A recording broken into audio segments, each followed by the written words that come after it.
Welcome back. In this video we'll go over paper 22, and as we can see that's from February-March 2026. Now, as always with these past paper videos, I will recommend if the video is too slow then you can watch at 1.5 or 2 times the speed. And of course, as well as checking out this video, I will also recommend checking out the mark scheme, just in case there's any answers that I've missed, or just so you can get maybe more more examples. Alright, so if we look at question 1, we want to tick one box to identify the reason for applying a verification check to input data. Okay, so first then, let's think, because I guess these are related. So let's make sure we know the difference between, validation and verification. So validation, that's basically about checking the data is reasonable. And when they ask for the definition, I mean, that's going to be the key word, right? You want to say, the data should be reasonable. Now, for example, that can be a length check, right? So checking a string is a certain length. I guess presence check, so checking they actually entered something. It could be a range check, so I guess a number should be between some bounds. Sort of greater than something, less than something. I guess we can also say a type check, right? So checking did they enter an integer, did they enter a string? Alright, and then I guess that's kind of the main ones. Alright, and then I suppose we're also a format check. So for example, let's say we have an email. Well, maybe in email format we should have some kind of alphanumeric strings, right? So letters, numbers, underscore, hyphen, right? Then there should be an @ symbol, right? Then there should be more kind of alphanumeric characters, right? So that could be an example of a sort of valid email. Now, the difference then between validation and verification, let's say they entered I don't know, 123 at abc.com. Now, even though technically that is like a valid email, most likely that's not actually going to be the correct, the kind of correct email, of the particular person signing up. So that's where you then have verification. Now, if we think a kind of email verification specifically, usually that would be some website they would send you like a 6-digit code to your email. Then of course you'd have to either click a link or type in that 6-digit code kind of on the website, just to verify that you own the email address. Right, so that's kind of the difference, that if we say verification, this is checking is the data actually correct. So not only does it seem reasonable, not only does it seem like in a reasonable format, it's kind of going one step further and actually making sure it's correct. Alright, so I guess some examples of verification, that can be like a check digit, a checksum. I guess we can have sort of parity bits, parity bytes. I guess what kind of like an echo check, right? Also arc, right? Automatic repeat request. Right, and if you don't know any of those, then of course you can pause the video, and sort of go and search those, sort of check the book. Alright, so if we just go through the answers quickly then, okay, right, so A, it says to make sure that the data is in the correct range, so I think that's not going to be verification, that's going to be validation. Right then, because it's going to be a range check. Right then, B, to make sure the data is accurate. Right, so I mean that kind of seems true, making sure it's correct, making sure it's accurate, although let's read the others just in case there's a better answer. So C, to make sure that no errors have been introduced during input. Alright, so I think actually this is going to be more specific, because if we see here, here they're talking about inputting data. Alright, and again, making sure there's no errors, making sure they haven't, for example, made a typing mistake. Alright, and again here they're specifically talking about during input. Right then, D, to make sure that the data is of the correct length. So again, that's going to be validation. That could be, for example, a length check. Alright, so I think here C seems the most reasonable, even though again B is also correct. I guess C is just a little bit more specific. It's kind of more related, right, to the question example, where they're talking about data input. Right then, 2, we want to identify the type of validation check in each description, and each check must be different. Right, so a check to make sure that the data input follows a set pattern, such as 2 letters followed by 3 numbers. Right, so that's going to be like the email example we just said. Right, that's going to be a format check. Alright, now actually, if you sort of do want more information about this, most likely in real life you would actually do that, with something called regex. Right, so kind of regular expressions. That's kind of an easy way to say, I want, again, 2 letters, right, then 3 numbers. Then you can have, for example, or, right, or, I don't know, like say some other format. If people are sort of interested in sort of learning more, right, then regex is a good thing to learn. That can be basically used in any programming language. Right, and there's actually this good website, it's called regex101.com. You can obviously write regex there. Just sort of test it out. Right, so for example, if you want to see is this a valid email according to some email regex rule, is this a valid URL, right, according to some regex rule, or regular expression. Right, okay, well then two, or I guess, yeah, II. We want a check to make sure that only whole numbers can be input. Alright, so I guess for that, I mean, we can probably say type check, because we're checking, well, is it is it an int or is it a float? Alright, so let's go type check. Alright, and the way we can do that actually, there's kind of about three ways that we can check, well, if a number is a whole number. Alright, I'm not going to do it now because again, I sort of don't want the video to go on too long. But if you do want to see those three ways, if you do go here to tutorials, or obviously click on this tutorials, alright, and that's going to be well on, you know, sort of Pseudocode Pro. Alright, if you go tutorials, then well, tutorial 0. If you kind of look on the sidebar, it actually tells you well, how to determine if a number is a whole number or not. Right, and again, I think there's three methods that the site lists. Alright, so for example, using div, mod, and also round. Right, then B, we want to explain the reasons why validation checks are necessary when when data is input.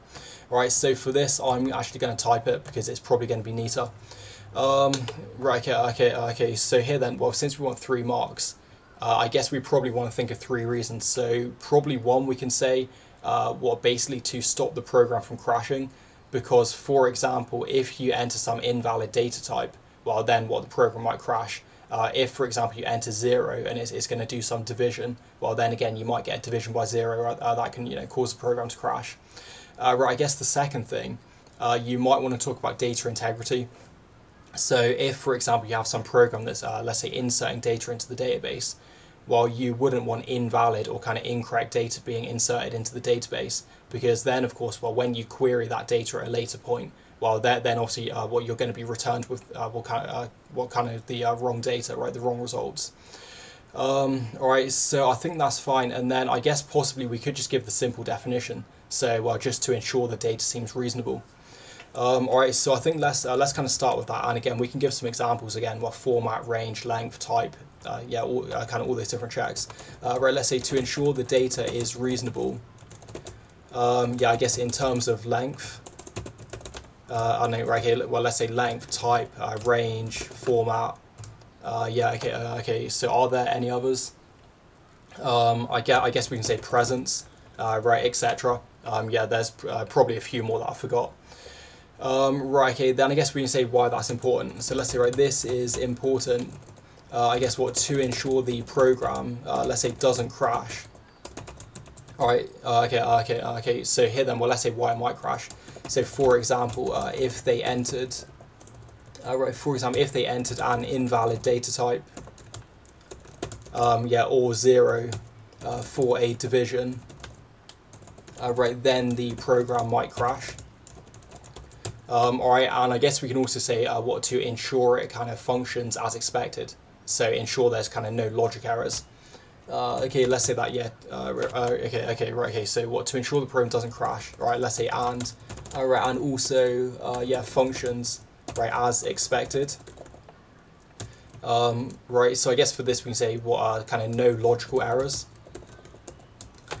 Alright, so I guess an example of a logical error, well, let's say they enter, for example, a float, like say 3.1, and let's say if we're checking if, say, x equals 3, right, then stop.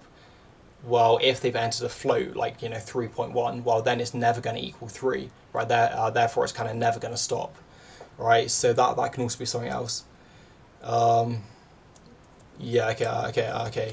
Alright, so I guess we could give an example for that, but I think probably I'm just going to sort of finish there. Then I guess we can also talk about data integrity. Let's say finally, this, I guess, what helps? Helps ensure data integrity.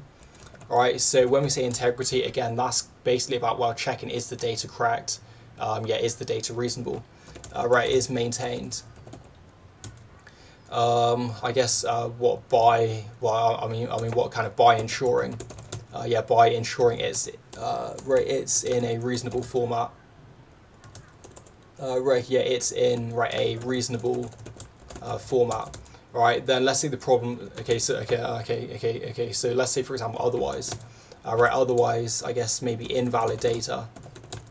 Might be entered into a database. So let's say database file, passed to some functions. I guess, yeah, function, right, functions, procedures, right, okay, so let's say modules just cover both of those, right, and then let's say which will cause what the output of the program to be wrong, yeah, the output and behavior, right, of the program, I guess what to be wrong, well, sort of now, right, and also in the future. Okay, let's say, yeah, to be wrong, right, both now, right, and also e.g. When performing future queries. Right, so I guess that's kind of specifically if you're talking about a database, yeah, doing database queries, or for example, like reading a file in the future, yeah, that you've saved. Right, okay, then 2C, we want to write the pseudocode for an algorithm to perform a validation check on each number as its input to meet the following criteria. Right, okay, so we want to input 20 numbers one at a time. If a number is negative, then we store in the current element of the array negative numbers. Right, if the number is not negative, then ask for it to be input again until a negative number is input. When all 20 negative numbers have been stored, then we want to output a message to state the check where it has been completed. Right, and we also want to use appropriate input prompts and output messages to make the requirements clear to the user. Right, and we don't have to declare any arrays or variables for this algorithm.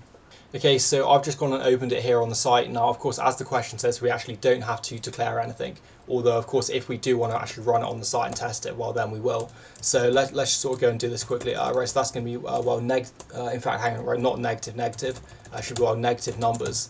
Right, and then if we look here, well, that's going to be an array, right, then we say the dimensions. So first, well, the lower bound is going to be 1. Now, actually, I think here for testing, let's just make this small, let's go 5. Right, now, of course, in the question it says 20, but yeah, I don't really want to be typing in 20 numbers. Yeah, that's going to be too long, right, so let's make it 5 just for the sake of this video. Right, okay, so then I guess what we think, well, how are we going to do this? Now, I mean, we could do it, let's say, using a for loop. So we could say, what, for index like 1 to 20, and then inside that for loop, well, then we would need some, well, either post or preconditional, right? So that could be a while loop, it could be a repeat until, right? And obviously, so what we'd be doing then, we would actually be looping until they enter a negative number, right? And because that loop is actually inside the for loop, that's obviously looping 20 times, well, then that will actually, will of course, cause them to input 20 numbers.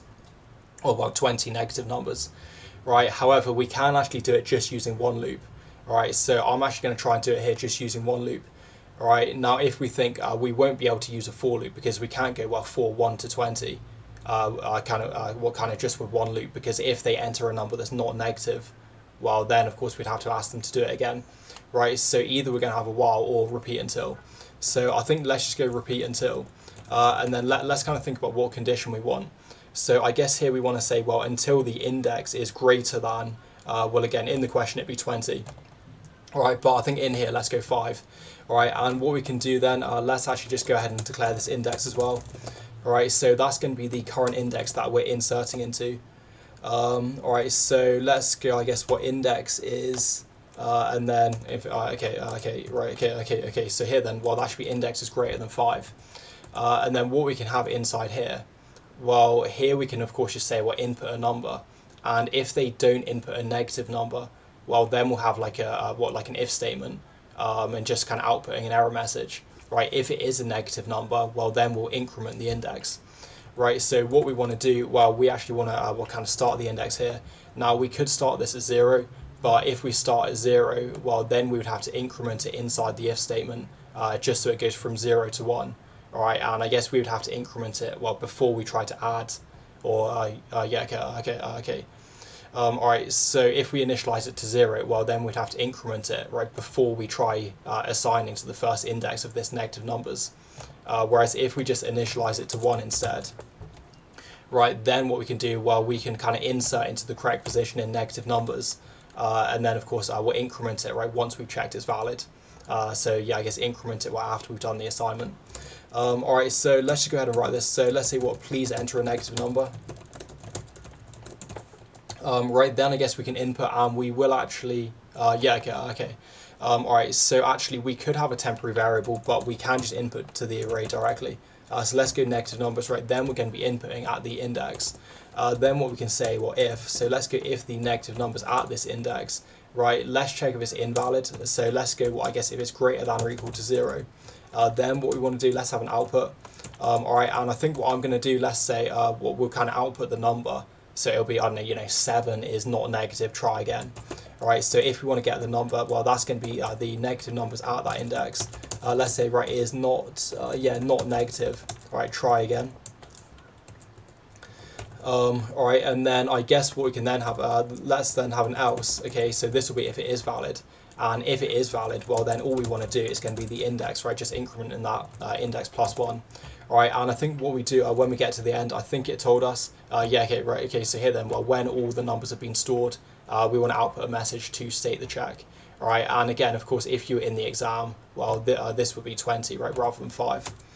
But okay, let's just say that, all right, let's say, I don't know, yeah, finished. All right, yeah, all, okay, well, all right, let's say all 20 numbers, have been input. I guess for all 20 negative numbers have been input. All right, so I think that should be fine. Let's try and run this. Okay, yeah, so please enter a negative number. Let's try, for example, 5. Okay, so right, okay, right here then, well, 5 is not negative, try again.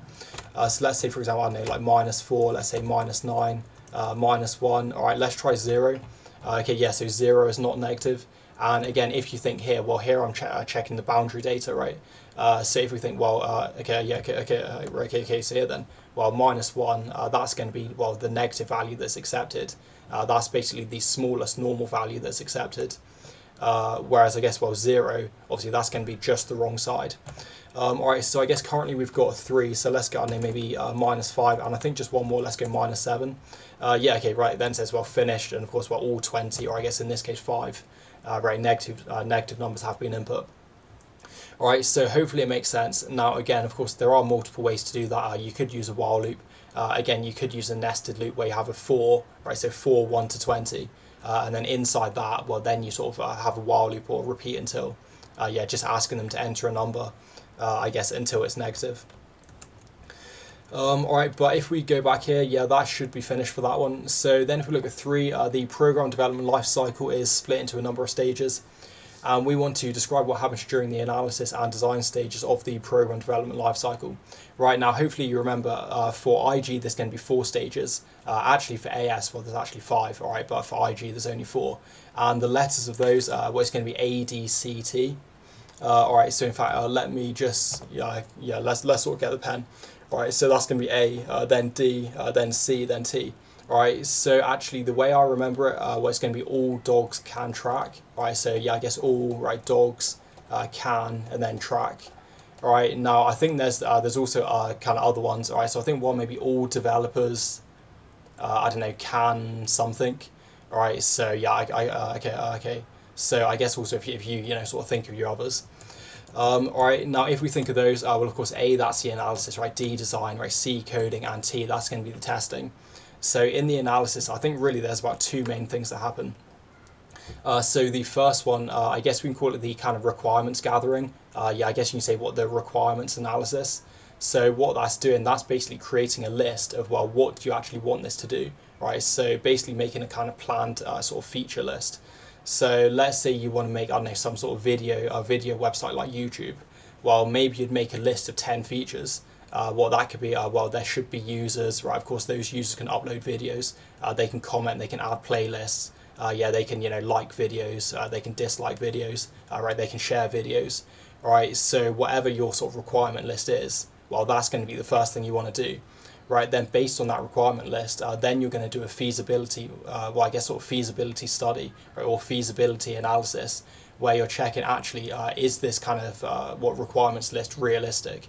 So for example, well, do we have the money to actually create this, right? If you're like a business, do we have the staff, I guess, both in terms of the numbers, right, and in the skill to be able to do this? Do we have, I don't know, say the required software, all right? And I guess also, well, just is it technically possible? Because if, for example, you say, well, I want to build some, AI that's like better than ChatGPT, well, if you're some, sort of like nation state, right, probably that's possible. If you're some like random person like us, right, then I guess as an individual, right, then obviously that's kind of not really going to be possible. Right, so that's going to be the two main stages, or well, the two main really parts of the analysis. So let's just try and write that. So let's say first, first I guess what a requirements gathering stage. Requirements gathering stage is I guess created, or yeah, I guess like done. A requirements gathering stage is I don't know. Okay. So let's say maybe completed. Let's say where the list of what I guess expected behavior, behavior and features, of the project. I guess we can say what are written down. All right, and then I guess maybe we can say for example. All right, and how many? Okay. So here then there's 6. So maybe we do want 3 for each. All right. So for example, I don't know what the I guess the features of the website, or the features of the what the app, the software. All right. So okay. So I guess we have kind of said that, but we could maybe sort of be more specific. So let's say for example, what the I don't know what the list of features. Of the website, app, software, I guess being created. Right, then I guess we can say next. Next, sort of feasibility. Let's say feasibility study or feasibility analysis, is carried out. Carried out to ensure, that the requirements list, is realistic. Right, and then we can say based on factors, including, I guess the team, what the team size, size and expertise, what the software, the software, the software hardware available, the software hardware available, the budget, all right, and I guess what just kind of like technical limitations. I guess is it like kind of technically possible? All right. So I guess we can kind of say etc. I guess you can also say what the sort of time limit, because if for example you have 6 months to make a project, well maybe it's possible. But if someone says well you have to do it in 2 weeks, then of course that's not going to be possible in that short time limit. All right, so I think we can also say finally, finally, some sort of decomposition can also be done, so abstraction, decomposition. Now, personally, I would actually consider that in the design stage, because that's kind of when you're planning about how we're actually going to implement this. All right, so to me, that's more of a design. Although okay. So actually, before I did look at the mark scheme, and I do notice they do also consider abstraction and decomposition. It's kind of both stages, so analysis and design. Right, so let's also say that finally, abstraction, and decomposition. Decomposition can be used, I guess to kind of remove the kind of unnecessary details, remove the unnecessary details. All right, I guess and break the problem down. Break the problem or the project. Okay. All right. So let's say break the project down, into smaller, more manageable chunks. All right, and I suppose really, that's also going to be useful for the feasibility analysis, because if you think you're removing the unnecessary details, you're just kind of checking. Can the most important things sort of be done in the project? Because I guess during the feasibility analysis, you don't need to plan can every single thing be done, if there's hundreds of different features. If you just think what are the crucial features, what are the most important things, if they can be done, that's probably good enough, at this initial stage. And then I guess you can focus on the details, for the sort of smaller things at a later stage. All right, and then I guess for the design, really that's going to be about 3 things. So you can say, they're going to sort of create pseudocode, they can sort of create flowcharts. I guess you can also say kind of structure diagrams, and then I guess you can also give other diagrams as well. So for example, if you're familiar with them, and again this is really AS, but you could say for example, entity relationship diagrams. So that's going to be used when you're planning your SQL schema. right? So if you have a database and you want to plan the structure, and you say, well, I want there to be 4 tables, right? This table should have these fields, right? This primary key, this like foreign key, right? That's kind of where you'd use an entity relationship diagram. Then you'd also draw the sort of connections between the table. So let's say again, if we sort of think of our like videos or YouTube website, well, probably what you're going to have one table which will store the users, right? That users table will then be connected to a comments table. The users table will also be connected to, well, for example, a video table, because if we think, well, each user can of course post comments, right? Likewise, each user can then of course upload videos, right? So you'd also be sort of drawing in the relationships between them like that. All right, so I think that's kind of what we can say. Let's say, right, so first, yeah, all right, okay. So I guess let's sort of keep the same structure. So let's go first, I guess, well, pseudocode, right, to, well, I guess, okay. All right, so actually, I guess maybe first we could say flowcharts, because, I mean, possibly you might do that. Okay, let's say first, I don't know, well, some sort of basic planning. All right, basic planning of the projects, what the project structure and implementation. Right, implementation is, I guess, done right using, well, I guess yeah, either, I guess yeah, or kind of and or. Right here, let's say flowcharts. Right, to, I guess, what kind of show the, to kind of like describe the algorithms. Yeah, I guess let's say to represent algorithms. Yeah, I guess what, and the kind of flow. Yeah, I guess, well, the flow of the program, right? So kind of how data sort of goes between the different modules and things. Yeah, all right, okay. All right, so let's see what this can also be converted. Right, this can also be converted, right, in, let's say, into a simplified, then let's say maybe language independent. Right, yeah, okay, right, okay, so language independent, right, independent, well, I guess format or like programming language.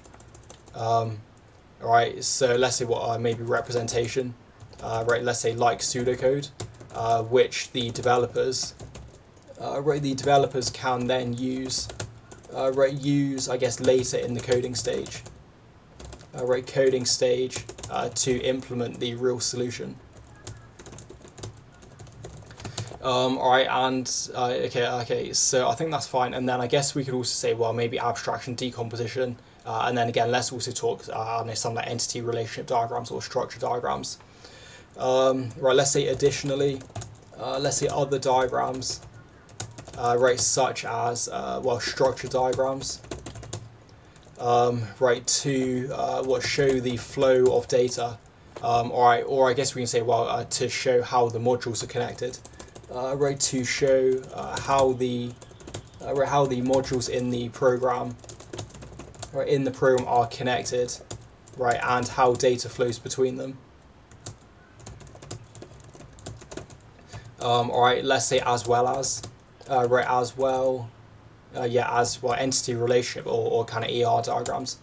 Right, entity relationship, I guess, yeah, ER diagrams, right, can be used. What to model the schema. All right, so when we say schema, well, that just means the structure of the database. So again, well, how many tables, what are the data types, how are they connected? Right, the schema of the database. All right, and then I guess we can say sort of finally. So finally, right, let's say abstraction, right, and decomposition. Yeah, I guess can, well, I don't know, yeah, can again be used. Right, again be used. What to, well, yeah, okay, all right, so it's kind of just repeating ourselves. All right, so let's say what can be used to plan, how to solve the problem. Yeah, I guess, well, how to solve the problem or sort of implement. Okay, right, let's say to implement, right, the project, or I guess, well, kind of as it was also during the analysis stage. Yeah, as it was. Right, during the analysis stage as well. Then if we look forward, it says tick one box to identify which of the following does not help to create a maintainable program. All right, so I think usually for these, they usually give 3 answers, right? So the first one, where it says use meaningful identifiers, all right, and if we look, well, here they've actually given us, yeah, they've kind of given us they've given us that as A, right? So therefore, well, that's not going to be true because well, here it's asking which does not help. Right, okay, then the second one they usually give, well, they say, well, add comments, and the third one is, well, use procedures and functions, right? So if we look at that, well, that's going to be this one, obviously comments here, right, that's going to be here, right? So I think B, right, remove blank lines to make the program code shorter. Now, I guess in reality, I mean, that does help a little bit. If you have like hundreds of blank lines, between modules, well, then that's actually going to be quite confusing because, well, you've got to sort of scroll up and down all the time. Right, but I guess they sort of don't consider that as important as the other three. All right, so let's just go ahead and tick that. All right, and I suppose actually most kind of code editors, right, most IDEs, they will probably have kind of built-in functions just to remove those blank spaces, or yeah, those kind of sort of like unnecessary white lines, or yeah, kind of white space. Then if we look here at question 5, says this pseudocode algorithm is intended to sort 200 names in ascending order using a bubble sort. The last names and first names are stored in separate columns of a two-dimensional 2D array, and the last names are stored in column 1 of the array. Right, so if we look at what we want to do, it says identify the line numbers of 5 errors in the pseudocode and suggest corrections. Right, now what I would suggest for these, you probably want to read through the code first, right, try to find the 5 errors, right, then start writing them down. Because I think some people, what they'll do, they'll try and find one error, right, then they'll write it down, they'll then try and find the second error, okay, write it down. But then if you do that, well then, for example, let's say you might get to, I don't know, let's say line 18, and now you suddenly think you found six errors, right? So I think that's kind of the problem, where if you start writing it down immediately. So again, okay. So I think again, it's kind of good first, again, sort of make sure you find the 5 correct errors, right, then write them down at the end. Alright, so let's go and read this, and I guess actually we can maybe sort of just demonstrate what the data is going to look like. So here it says what we've got this 2D array names, that's already been declared, right, as array 100, right, 1 to 200, right, that means there's 200 rows, right, then 2 columns. So what that's saying, alright, and hopefully people can sort of understand this. Alright, what we're saying, well here then we've got what basically kind of 200 rows, obviously yeah, down to 200, right, then we've got 2 columns. Now in column 1 they said we're storing the last name. In column 2, well that's where we're storing the first name, because I guess here, yeah, the last name is stored in column 1. Alright, so hopefully that makes sense what you're going to have, right? So let's say here, I don't know, you have like say Smith or something. Now I don't know, that can be like John, right? Yeah, just some kind of generic name. Alright, so if we then read this, so row 3, we're saying declare row, and that's going to be of type string. Now we can't immediately assume that's wrong. Okay, let's see where they're actually using row. Now if we look here, well they're okay. So here then, well row, that's being used as the index. So because that's being used what as an index for a for loop, well then of course, right, that should then be an integer. Then if we look at the next one, so well temp1 string, temp2, right, that's declared as sort of string as well. If we look at where they're used again, well temp1, temp2, and if we think, well here they're just being assigned, well I guess that's going to be the last name. And then, yeah, I guess here, well, that's going to be the first name. All right, so I think those data types are going to be correct, right? They're going to be strings. If we look at then 6, well, swap, right, that's declared as Boolean. Now, if we think, well, here is obviously false, right, here is false. I guess, yeah, here is false.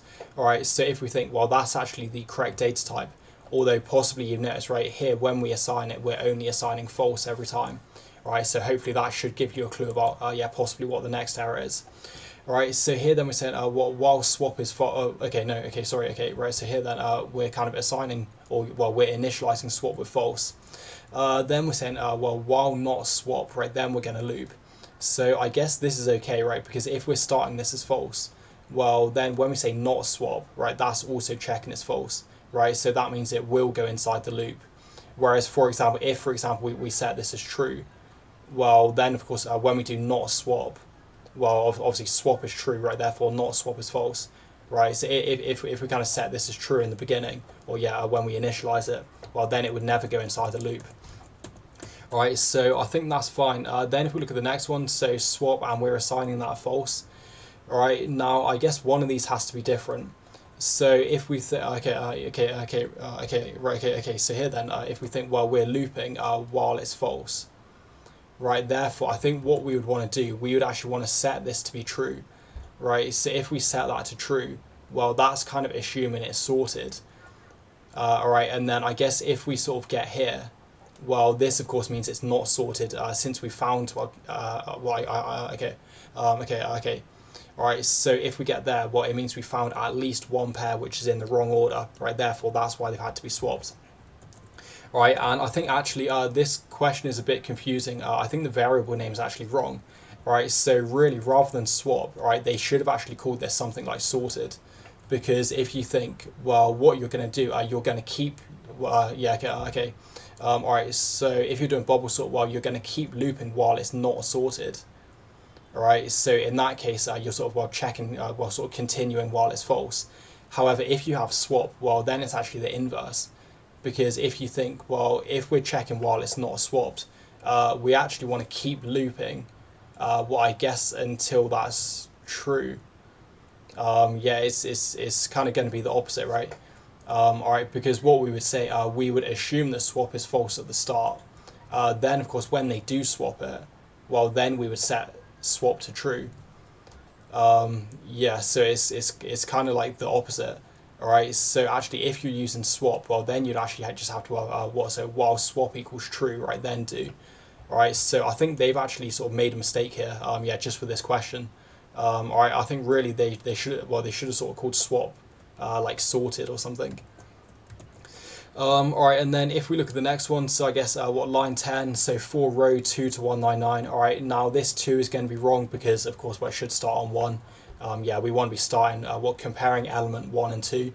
Right now, some people might think this 199 is wrong, but if you think about it, well, we can only compare up to 1 less than the array size, or so 1 less than the array length, because if we get to 199, well, then we get 199. That's obviously going to be here. Right, but then when we do row plus 1, well, 199 plus 1, that's 200. Right, so 200 is the maximum. Now, for example, if we made this 200 instead, well, then obviously we'd be comparing, well, 200 here, like row 200, right, and then we'd be trying to compare that with what sort of row 201, right, but since row 201 doesn't exist, well, then we get some error, yeah, like a kind of array out of bounds error, or yeah, kind of some like index exception. All right, so yeah, I think just the 2 is the error there. Right, then if we look at the next one, right here then, if name's at the current row, that's column 1, so that's checking the last name. Right, if that is greater than, I guess, what sort of the next row, and then also the last name. All right, and does it say if they want, okay, yeah, okay, right, okay, so here then it has to be in ascending order. So let's check, I mean, is this the right sign? Because often they get those wrong. All right, so if we're saying greater than, well, let's say, for example, we have A. Now, if we think about the ASCII code for this, right, the ASCII code for small a is going to be 97. Now, let's say, for example, they have B, right, the ASCII code for small b, well, that's therefore going to be 98. All right, so here we're checking if it's greater than, and I guess because we want it in the order, well, A, B, C, right, that's ascending, then what we're actually wanting, right, so let's actually kind of reverse that. So let's say, for example, we have B, right, so, well, B is going to be 98, and then obviously what A, right, A is going to be 97, right? So if we have this, well, this will actually be true, right?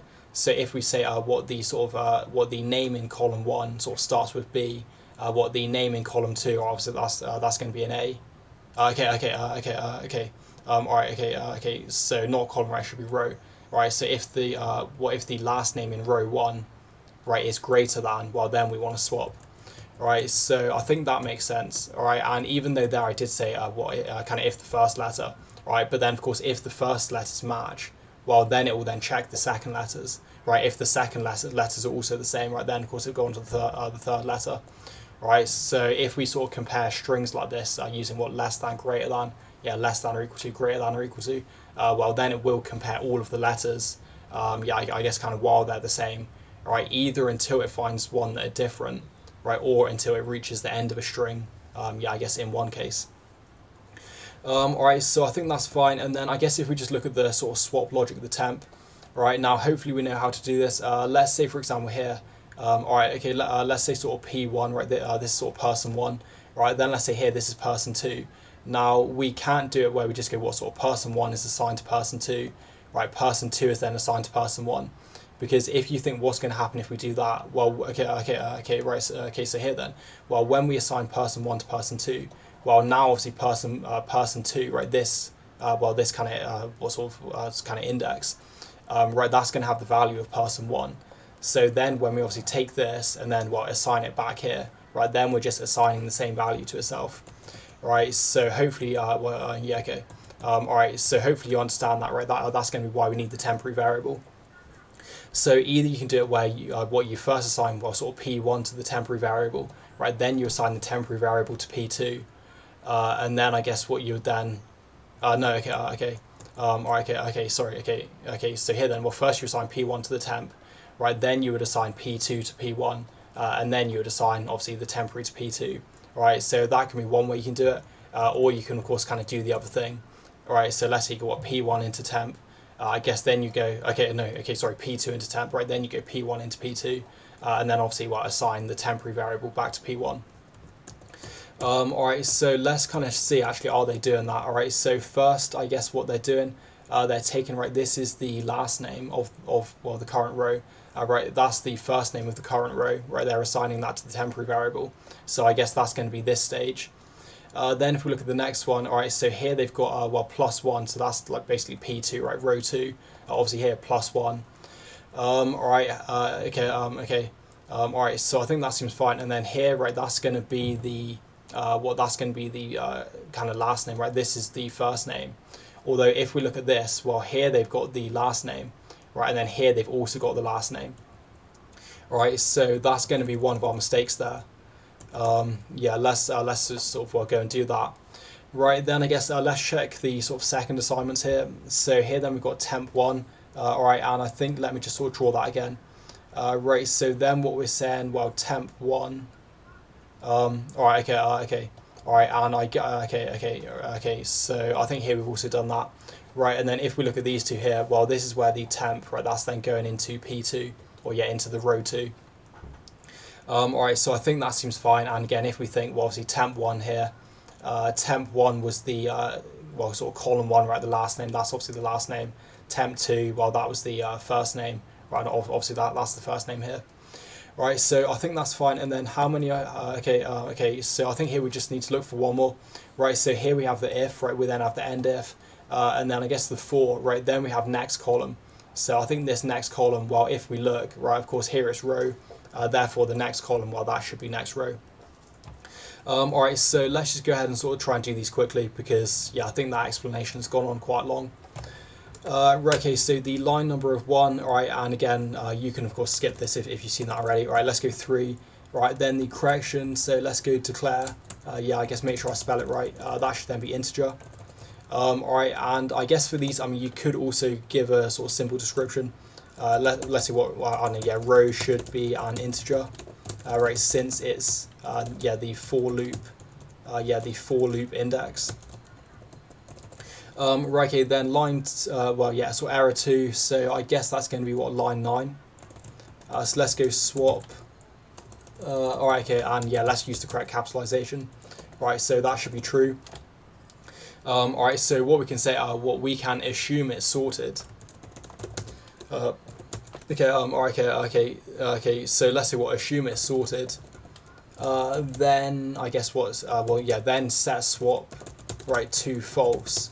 Right, I guess, yeah, if it's not sorted. Alright, and then I guess we'll say what, okay, yeah, which will cause the loop to continue. Yeah, which will, right, will cause, yeah, the loop, right, to continue, I don't know, yeah, to sort the next row, or yeah, to kind of, well, sort again. Alright, and again, I think this is kind of a mistake really in the question, where they should have actually called it sorted, right, not swap. Because again, it's kind of the inverse logic, right? So if it's sorted, well, then you want to keep looping while it's not sorted. Whereas if you call it swap, then you want to keep looping, I guess, while you did do some swaps. All right, so yeah, it's kind of like the inverse logic, right? You're looping while it's true, right, rather than looping while it's false, right? And you're of course also setting the values to be the inverse value as well. Right, okay, then the third error, so that's going to be line 10. Right, and I guess let's say what, 4, that should be row. We're going to start at 2, and then we're going to go to 199. So let's say, I don't know, yeah, we need, right, to start at, I guess, row 1. Yeah, I guess, well, to start at row 1, I don't know, yes, I guess so, right, it's compared, right, with row 2. Alright, and let's say what, and swapped, yeah, if in the wrong order. Right, if in the wrong, the wrong order.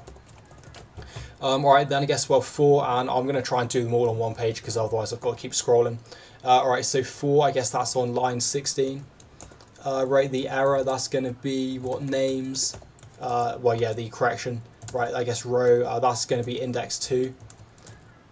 Right, then we just want to assign, that's going to be names, row plus 1, and then I guess, yeah, that's also index 2. Alright, so we can say what the last name, yeah, should be assigned to the last name in sort of the row. Yeah, okay, right, let's say that, yeah, okay, okay.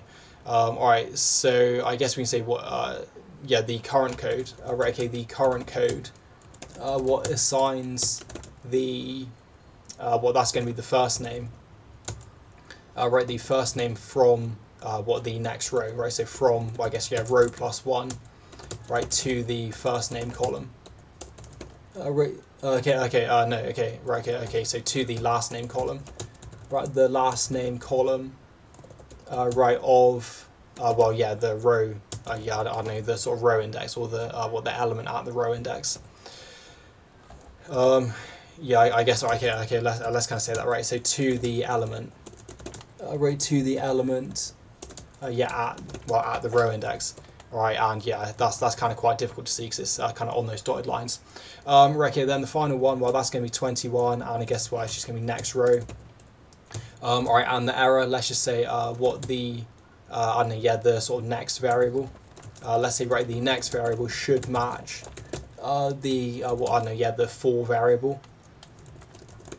Alright, okay, so let's say what the for variable, I guess we can say what used, yeah, used on line 10.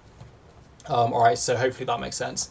Right, okay, so then B, what we want to do, we want to write the pseudocode for an algorithm using nested iteration to output the contents of names. Okay, so I've gone and opened this on the site as well, so if we just go to examine questions, click on questions, then of course click on this outputting names, right, and then we should be able to get the sample data. So yeah, let's just wait for this to load. Alright, so here we get a sample data like this. I think hopefully if we click regenerate, alright, then we should also get, well, sort of new random data each time. So let's go ahead and just click on this opening code editor. Alright, okay. Alright, so of course you could just copy it as well. Right, and I'm just going to sort of make that full screen. Right, so what we want to do then, it says using nested iteration, so that means what, a loop inside a loop. Alright, and we basically just want to output this. So what we want to do, well, first then we just want to output, well, obviously kind of like loop over sort of row by row. Alright, so first we're obviously going to loop over, well, obviously this row, right, then this row, then this row. Alright, that's going to be the outer loop, right, then the inner loop, well, that's when we then loop over the columns. So obviously, well, column 1, right, to column 2. Alright, so let's just go down, and yeah, I guess there are 200, so there is a huge amount of code here. Okay, alright, so let's just declare. Let's go row and let's go column. Right, and we'll try and do this quickly. Right, okay, so here then let's go row. Now if you think, well, okay, right, so here then, well, we want to start at 1. Right, then we want to say to the number of rows. So the number of rows is 200. Right, then we're going to loop over the columns. Now that's going to be 1. Right, here the number of columns, well, that's going to be 2. Right, then all we're going to do, I guess here we just want to output. So that's going to be what names. Then we're going to go row, right, and the current index is column. Right, so that should first output what, the last name, then it will output the first name. Right, then let's go next, and we'll just go next column, and also let's go next row. Right, now I think also just for kind of visibility on the site, I'm also just going to output, let's say some kind of separator like that. Alright, so what this should do, well, this should output what the sort of two people's name at the start.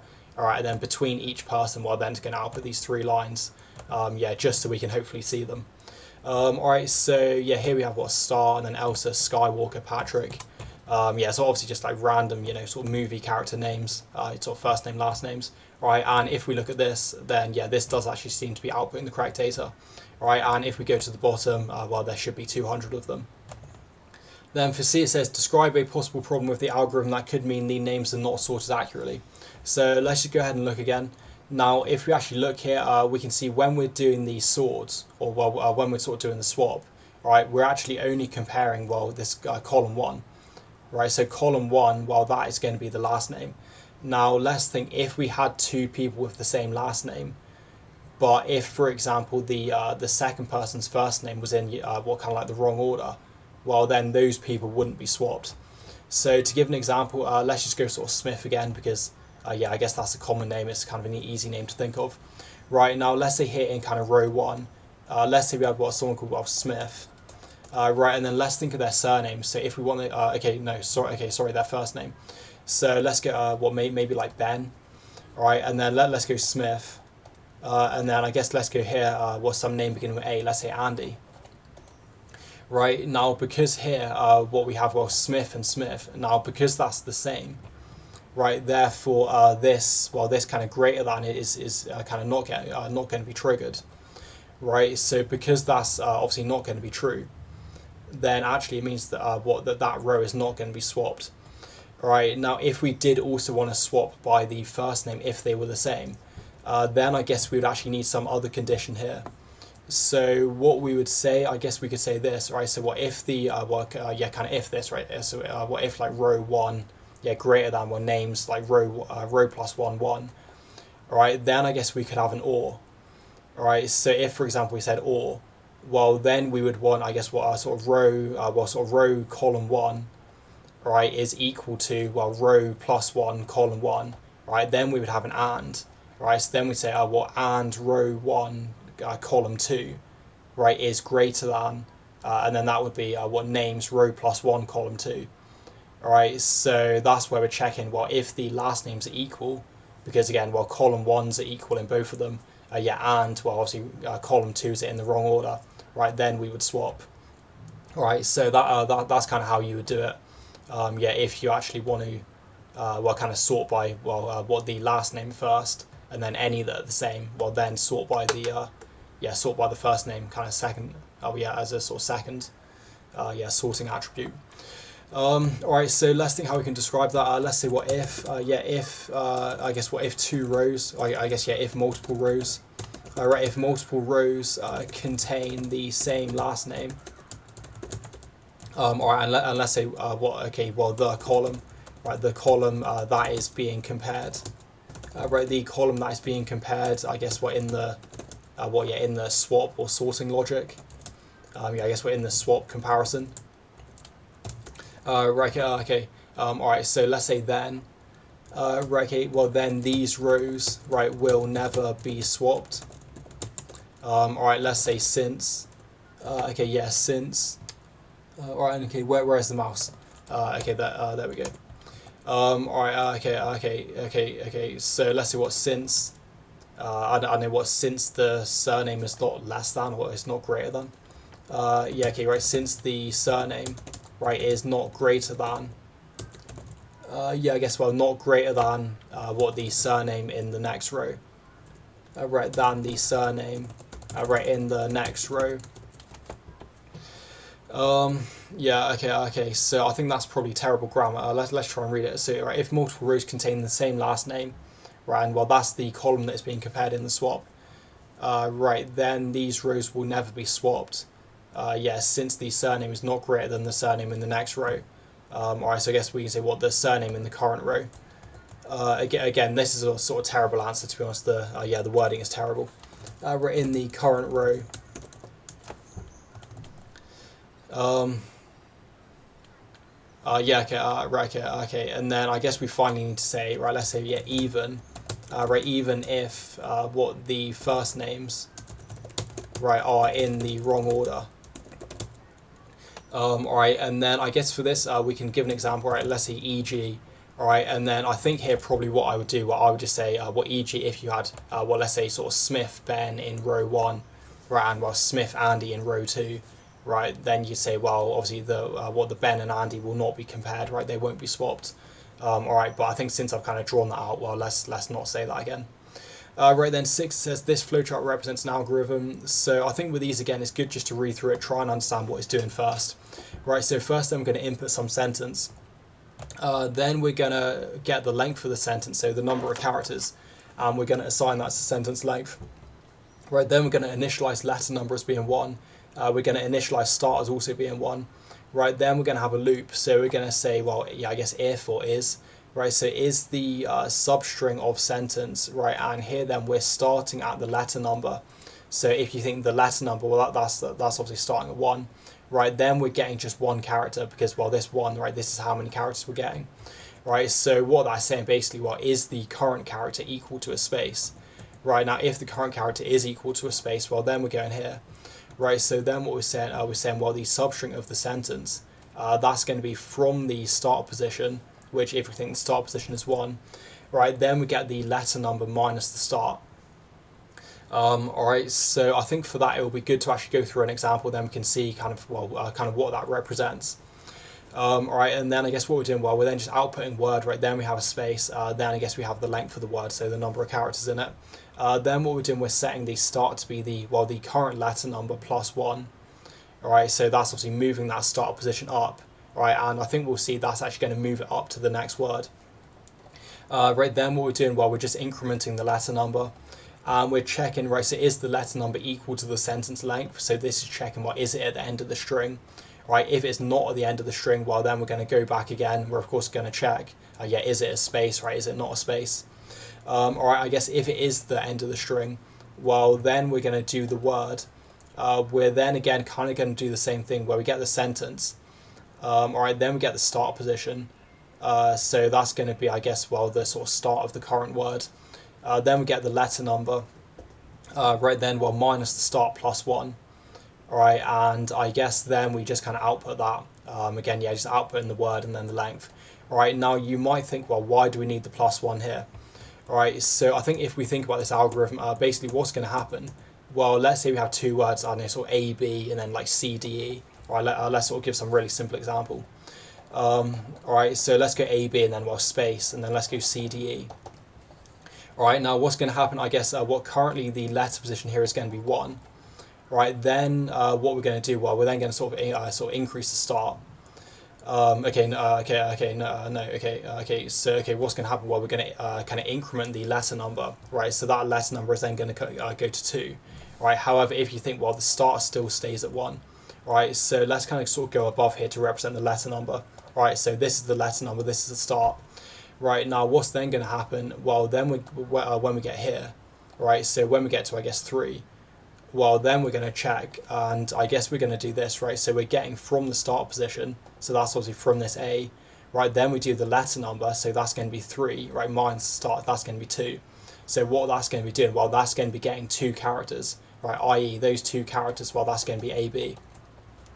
Right, now if we sort of do the same thing here, just for the second example, well, this kind of second word, right, so here then I guess what, this is going to be character 4, right, that's the start position.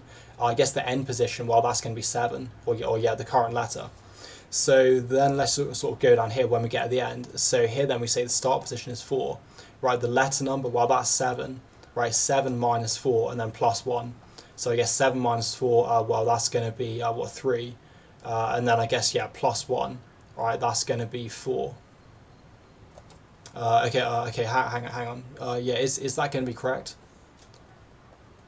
Alright, so I think actually, alright, so hang on, okay, that's not going to be 7, is it, right, that's going to be 6. Alright, so if we go 6, and then I think that should work, yeah, I was getting confused there. Alright, so 6 minus 4 plus 1, right, that's going to give us the 3, and then if we think, well, the 3 characters at the end, right, that's going to be the CDE. Alright, so I think again it's kind of good to understand what the algorithm seems to be doing, before we actually try and complete these trace tables, just to see if we're going in the right idea. Alright, so what we want to do, well, complete the trace table using the given sentence, so well, computing is fun, and the start position of the sentence is at index 1. Alright, so what that's saying, I guess that's saying we're using 1 base strings, right, rather than 0 based strings. Which I guess is what typical in pseudocode. Okay, so I've just opened this split screen, so let's just go ahead and have a go at this quickly. Alright, so we can see here, well, first they've input the sentence, right, we've also got the sentence length. We can sort of see they've kind of done that for us here already. Right, so I think the next one, well, letter number is going to be 1, so let's go 1. Right, then we say start is going to be 1, so let's also go 1. Right, then we have, well, the kind of check, right, so is the substring, right, equal to a space, right, is the current character a space? So because that's not true, well, then what we're going to do, we're just going to increment the letter number, right? So the letter number goes to, to 2. Right, then I guess we just want to keep incrementing, well, until we get a space, right? And again, this is kind of the advantage of knowing, well, what the algorithm is going to do. I guess you can sort of go through this a lot more quickly.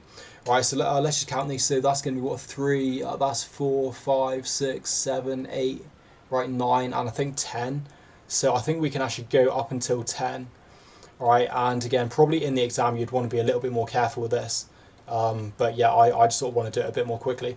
All right, so here then, if we get to 10, well, that should be the index of the space. So then we see here, okay, right, so here then, well, this is then going to go to the yes. Right, then what we want to do, so that while we assign this to word, that's going to be the sentence. Right, the start position, well, we can see the start position here is 1. Right, and then what the letter number minus the start position, well, that's 10 minus 1. Right, that's going to be 9. So that's saying, well, basically get 9 characters from this C. So if we think, well, computing, yes, COM3, right, PUT 3, and then, well, ING 3, right, so that's going to be 9 characters. So yeah, that should actually then be computing. So let's just go ahead and do that, right, computing. Alright, and then I guess the output, and yeah, this is going to be quite a lot to write here, yeah, on this kind of small screen. Alright, so that should be computing. Yeah, and again, it's kind of quite difficult to write here. I guess, well, then we're going to have a space, right, then we're going to say 9, because, well, that's going to be the length of the word. Alright, so then what's going to happen, we're going to say what the start is then going to become the letter num. So the start, well, that's going to become 10. No, okay, so here then, well, that's the letter num plus 1. Alright, yeah, I was thinking that was sort of some mistake. Alright, so if we go 11, well, that's then going to be this is. Right, now something to note about this, possibly you might have realised, well, if, for example, they have like more than one space between the words, right, then this is actually not going to work. So that's something they might possibly ask us later. But yeah, that is something to be aware of this, right, because if you think here, well, when they just have this simple plus 1, well, if there's, for example, 3 spaces, right, then actually what's going to happen, let's sort of do this right again, like let's say AB, right, let's say we then have 3 spaces, right, C, D, E, right, well, then what's going to happen, when we then get this sort of second word, well, we're actually going to have this word where we have, what, 2 spaces, right, then the C, D, E, right, because if you think, well, this plus 1, that's kind of like discounting this space, but then it's obviously starting here on this second space. So yeah, that is sort of something to note. Alright, but I guess if we go back here, I say, well, is the letter number, yeah, okay, is the letter number equal to the sentence length? Right, that's no. So again, we check, what is the current character of space? Right, that's going to be no because we're on this I. So I guess then we want to go, yeah, okay. Alright, let's sort of make sure I haven't made a mistake here. So I think, right, this space is 10, right, this I is 11. So yeah, let's go 11. Right, then I guess, yeah, we then want to go to 12. Yeah, okay, alright, so let's kind of do that here. So let's go to 12. Right, so that's going to be this S. Right, then when we go to 13, and again, let me just count that. So, okay, yeah, this is 10, this is 11, that's 12, right, yeah, okay, right, this is 13. So when we get to 13, well, then the start position, well, that's going to be 11. So if we think here then, right, that's going to be what, right, so here then, that's going to be 11. Right, letter number 13, right, start is 11, so then we're going to get those 2 characters, so that's going to be is, right, and then here, well, I guess that's going to be is, and yeah, that's just going to be 2. Right, then we say what's going to happen, so the start is going to be the letter number plus 1, so I guess we can say here that's going to go to 14. Right, then we're just going to go, well, letter number plus 1 again, so that's going to go, yeah, I guess 14. Right, then we're going to go 15. All right, then we're going to go 16. Right, now when we get 16, that's going to be here, right? So is the letter number equal to the sentence length? Yeah, because we don't have a space at the end. So then what's going to happen? Well, the word, we're then going to obviously get the substring, obviously from the starting position, which is 14. All right, the letter number, well, that's 16. All right, start is 14 plus 1. All right, so that's going to give us a length of 3. All right, so we're starting at 14, getting 3 characters. So that's then going to be the fun. Yeah, fun. All right, and I guess if we just go, what, fun, and then 3, yeah, which should be this, well, kind of output length here.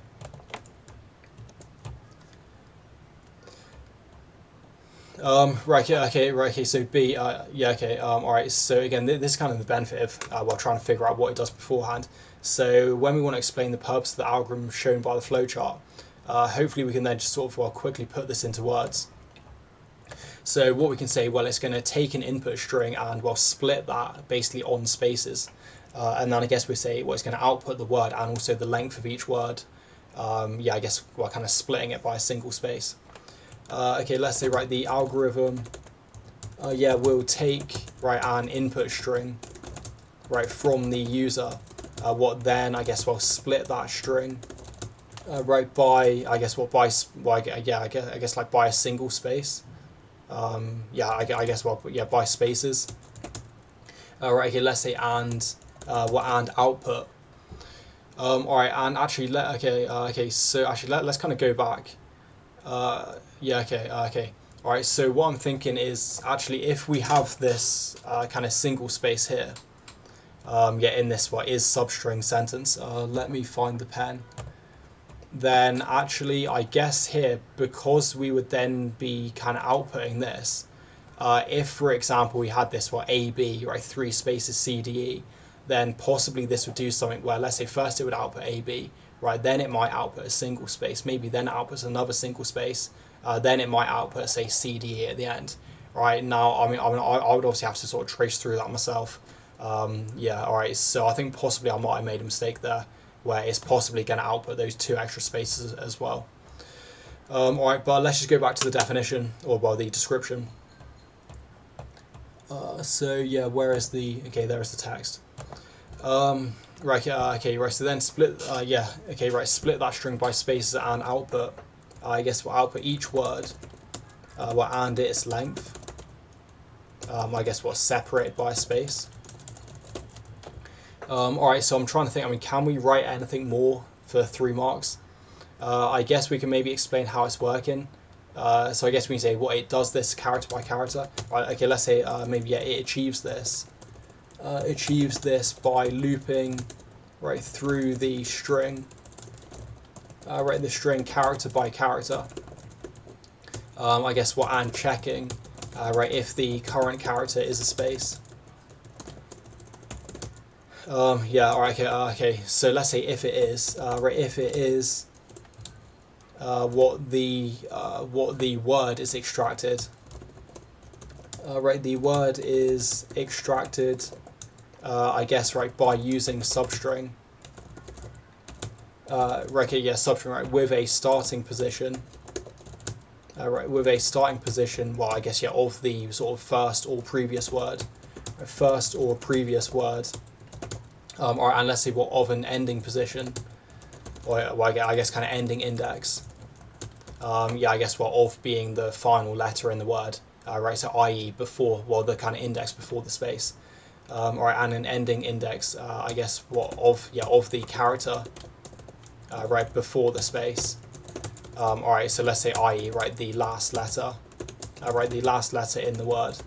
Alright, and then I guess we can also say why they have this kind of final, yeah, this final sort of word output here at the end, or well, this kind of assignment and then your output here at the end, right? So that's going to be if we get to the end and we don't have a sort of space at the end. Yeah, then I guess we also need this extra one, right? Because if we don't have a space at the end, well, then obviously we sort of wouldn't get in this this kind of if statement here. Yeah, we wouldn't get a true result from that if statement, because the final character would be a letter, right? Not a well, yeah, kind of a non-space character, basically. So let's say that, right, let's say finally. Okay, right, so finally, right, okay, right, let's say the, well, yeah, the sort of word is output.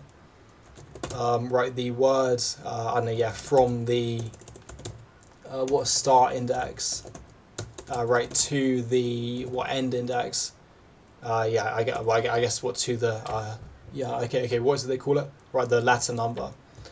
Right, the letter num, what, minus, yeah, well, minus the start index. Right, plus 1. Right, plus 1 is output.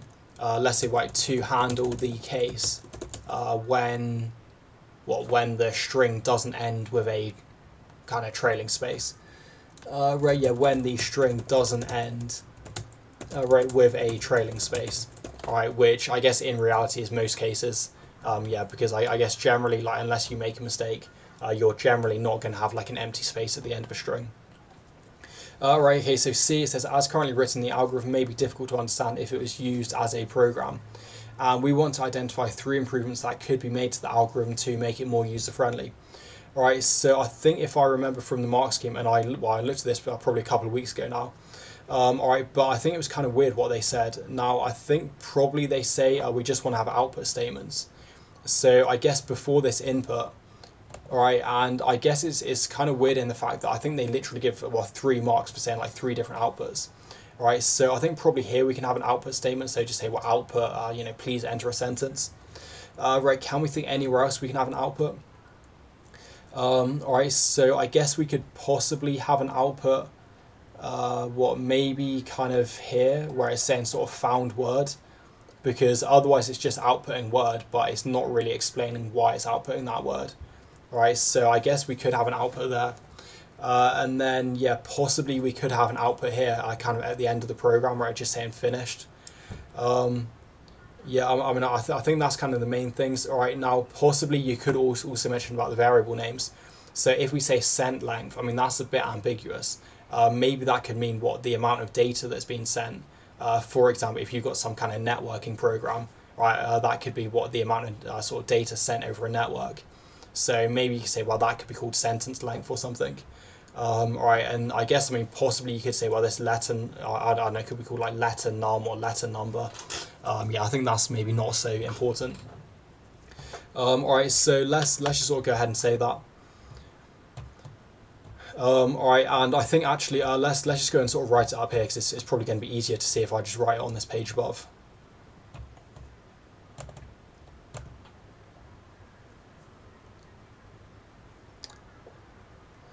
Right, okay, so yeah, let's go ahead and type this. All right, so I guess we can say first. Okay, yeah, first output statements. I guess, yeah, kind of output symbols. All right, so if we think, the output symbols, that's going to be the I guess parallelogram. All right, so parallelograms, right, could be added. Right, could be added to help. I guess, yeah, to explain. Right. Okay. All right. Okay. Let's say to explain to the user what the program is doing. Right. What the program is doing. Right. And also what is expected. Right. To be input. All right. So let's say, for example, right. Let's say a message. Right. A message telling the user, right, to enter a sentence. I guess, yeah, enter a sentence. Right, to be split by space should be added at the beginning of the program. At the beginning of the program. All right, okay. So I guess we can say also, right? So also, a message saying word found. Right, a message. I guess explaining. Right, I don't know, yeah, okay, let's say explain that a word, right, that a word right, has been found, yeah, could be output. All right, and I guess we can say as well as, right, a final message, I guess notifying the user, right, that the program has finished. All right, so I think that's fine, and then I guess we say, let's say, I don't know, maybe like also or like additionally. Right, let's say additionally. Right, additionally, some variable names. Right, such as sent length. Right, could be ambiguous. Right, ambiguous because it's unclear. Right, it's unclear that it refers to the sentence. Yeah, I guess to the sentence, right, and not something else. Okay, not something else like e.g. I don't know, yeah, the amount of data. I don't know, yeah, sent over a network, or yeah, sent to a socket, for example. Sent over a network. All right, so I think that should be fine. And are there any more? No, I think there's hopefully no more for that. Right here, then 7, it says we want to consider the logic expression, and let's just zoom in a bit. Right, so x, that's going to be NAND. Okay, right, so a NAND and then not b. Right, and if we think about the precedence of that, not has a higher precedence. Right, therefore, effectively, we're kind of writing that as this. Okay, yeah, where's the pen? Alright, so I guess we're writing it like this, where we're saying, well, this kind of not B kind of evaluates first, right? Then obviously we NAND that, well, with A. Right, then we say XOR, and well, obviously here, well, A nor C, right? That's in brackets.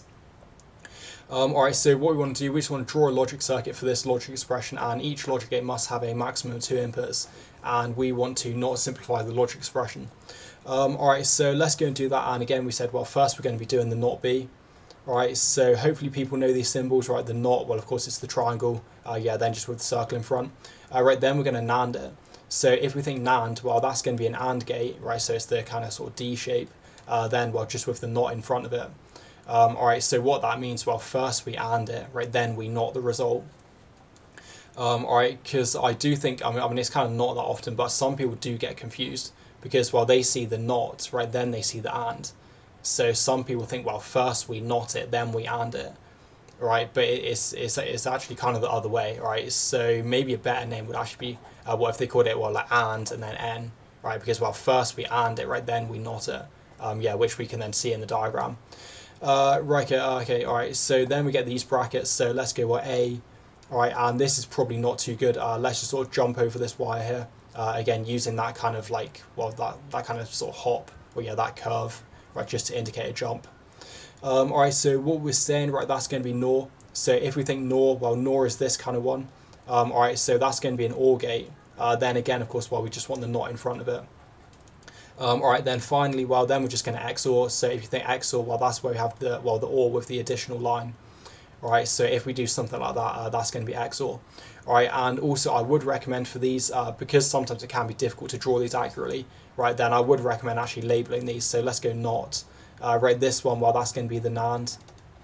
Alright, yeah, well, just sort of for the examiner, right, just so they're sort of not confused about what you've drawn. Right, that's going to be NOR. And then, yeah, I guess this one, well, that's going to be the XOR at the end. Alright, so then we just want to complete the truth table right from the given logic expression. Alright, so what I'm going to do, well, let's go ahead and write down all the intermediates. Right, so the intermediates, well, first let's do this one, that's going to be not B. Alright, so let's go ahead and write not B. Then I guess we can do what A, so that's going to be what A, right, NAND. So A, NAND, and then, well, that's NANDed with not B. Okay, yeah, right, not B. Right, then I guess we have what A nor C. So right, A, right, nor, and C. And then I guess, well, finally, that's going to be what, obviously this one, well, this one, just X all together. Alright, which is going to be our X. Alright, so let's just sort of zoom in and then we'll try and do this quickly. So if we think not, well, if it's a 0, then it becomes a 1. If it's a 1, it becomes 0. So here then we're looking at this, alright, and because this is the initial input, well, that means what, half of them are going to go to 1, half of them are going to go to 0. Right, so these first two, well, they're going to go to a 1. Obviously these two, they're going to flip to 0. Yeah, these two are going to go 1, right, those two are going to go 0. Then if we look at the next one, right, so when we say NAND, now again, first we're doing an AND. Now if we have an AND, we can think of the inputs and outputs, right, so if we have, well, obviously 0, 0, well, okay. Alright, okay, so first then if we think about AND, right, well, AND, the outputs is going to be 3 zeros, right, then just a 1 at the end, right, what if kind of both the inputs are 1, the output is also 1, right, therefore if we have a NAND, well, NAND is going to be the opposite, where we're going to go 3 1s, right, and then a 0, what if kind of both of the inputs are 1. Right, so what I'm going to do, I'm actually going to look for this row or this condition, and then I guess I'll fill those in, alright, and then once I've filled those in, well, then all the others I'll just fill in with 1s. Alright, so what we're looking for where, I guess, well, this not B, so, well, this column, right, and also A, right, this column, we're sort of looking for where both of those are 1, right, so I guess that's going to be, what, this situation and this situation, right, so if we go here, well, that's going to be a 0, that's going to be a 0, and then, yeah, I think everything else is just going to be all 1s.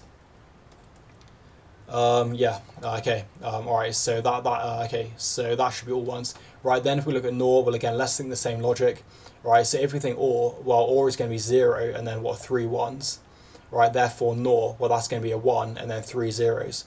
Okay, so here we're looking for where we get 2 zeros, so that's going to be a 1. Right, so I guess, what, A and C, right, so 2 zeros, well, that's here and here. And I guess, yeah, here and here. So that should be 1. Okay, hang on, let's make sure to do it in the right column, or, well, the right row.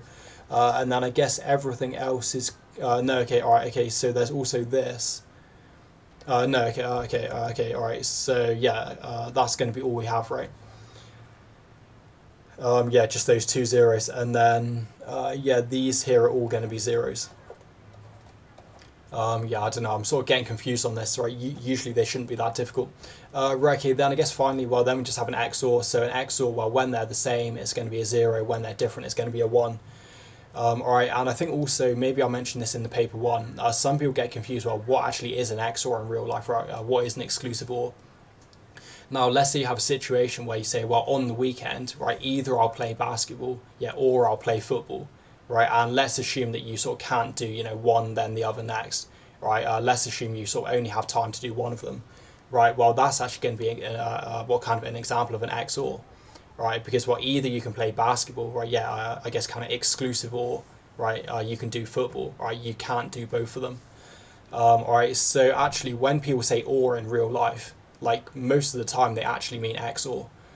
Yeah, I guess if you want to talk about it in kind of logic circuit kind of terminology, or yeah, logic gates.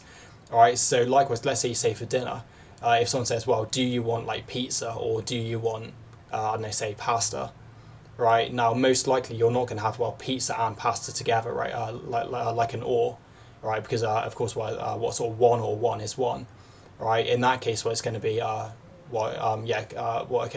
okay. So I guess kind of only one of them.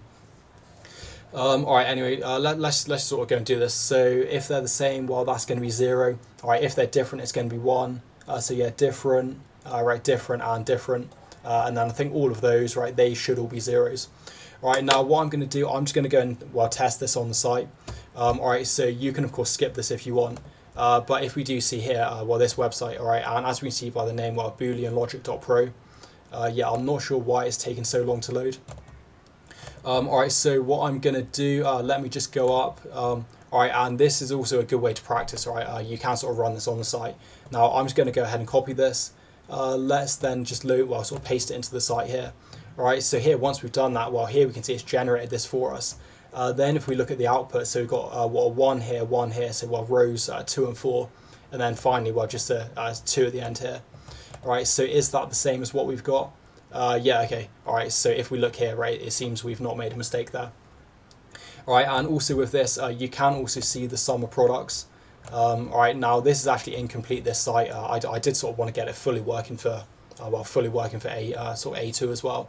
All right, but for IG, this does cover everything, where we've got, well, the logic circuit, the truth table, all right, and also the sum of products.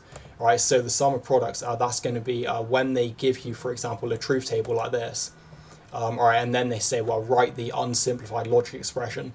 So what you're going to do, well, you're going to look for where the outputs are 1, for example, here. Well, obviously this row, yeah, and this row. All right, then what you want to say, well, you just look at the inputs, right? So here the inputs, well, that's going to be not B. Okay, no. Okay, right. So actually it's kind of these here, right?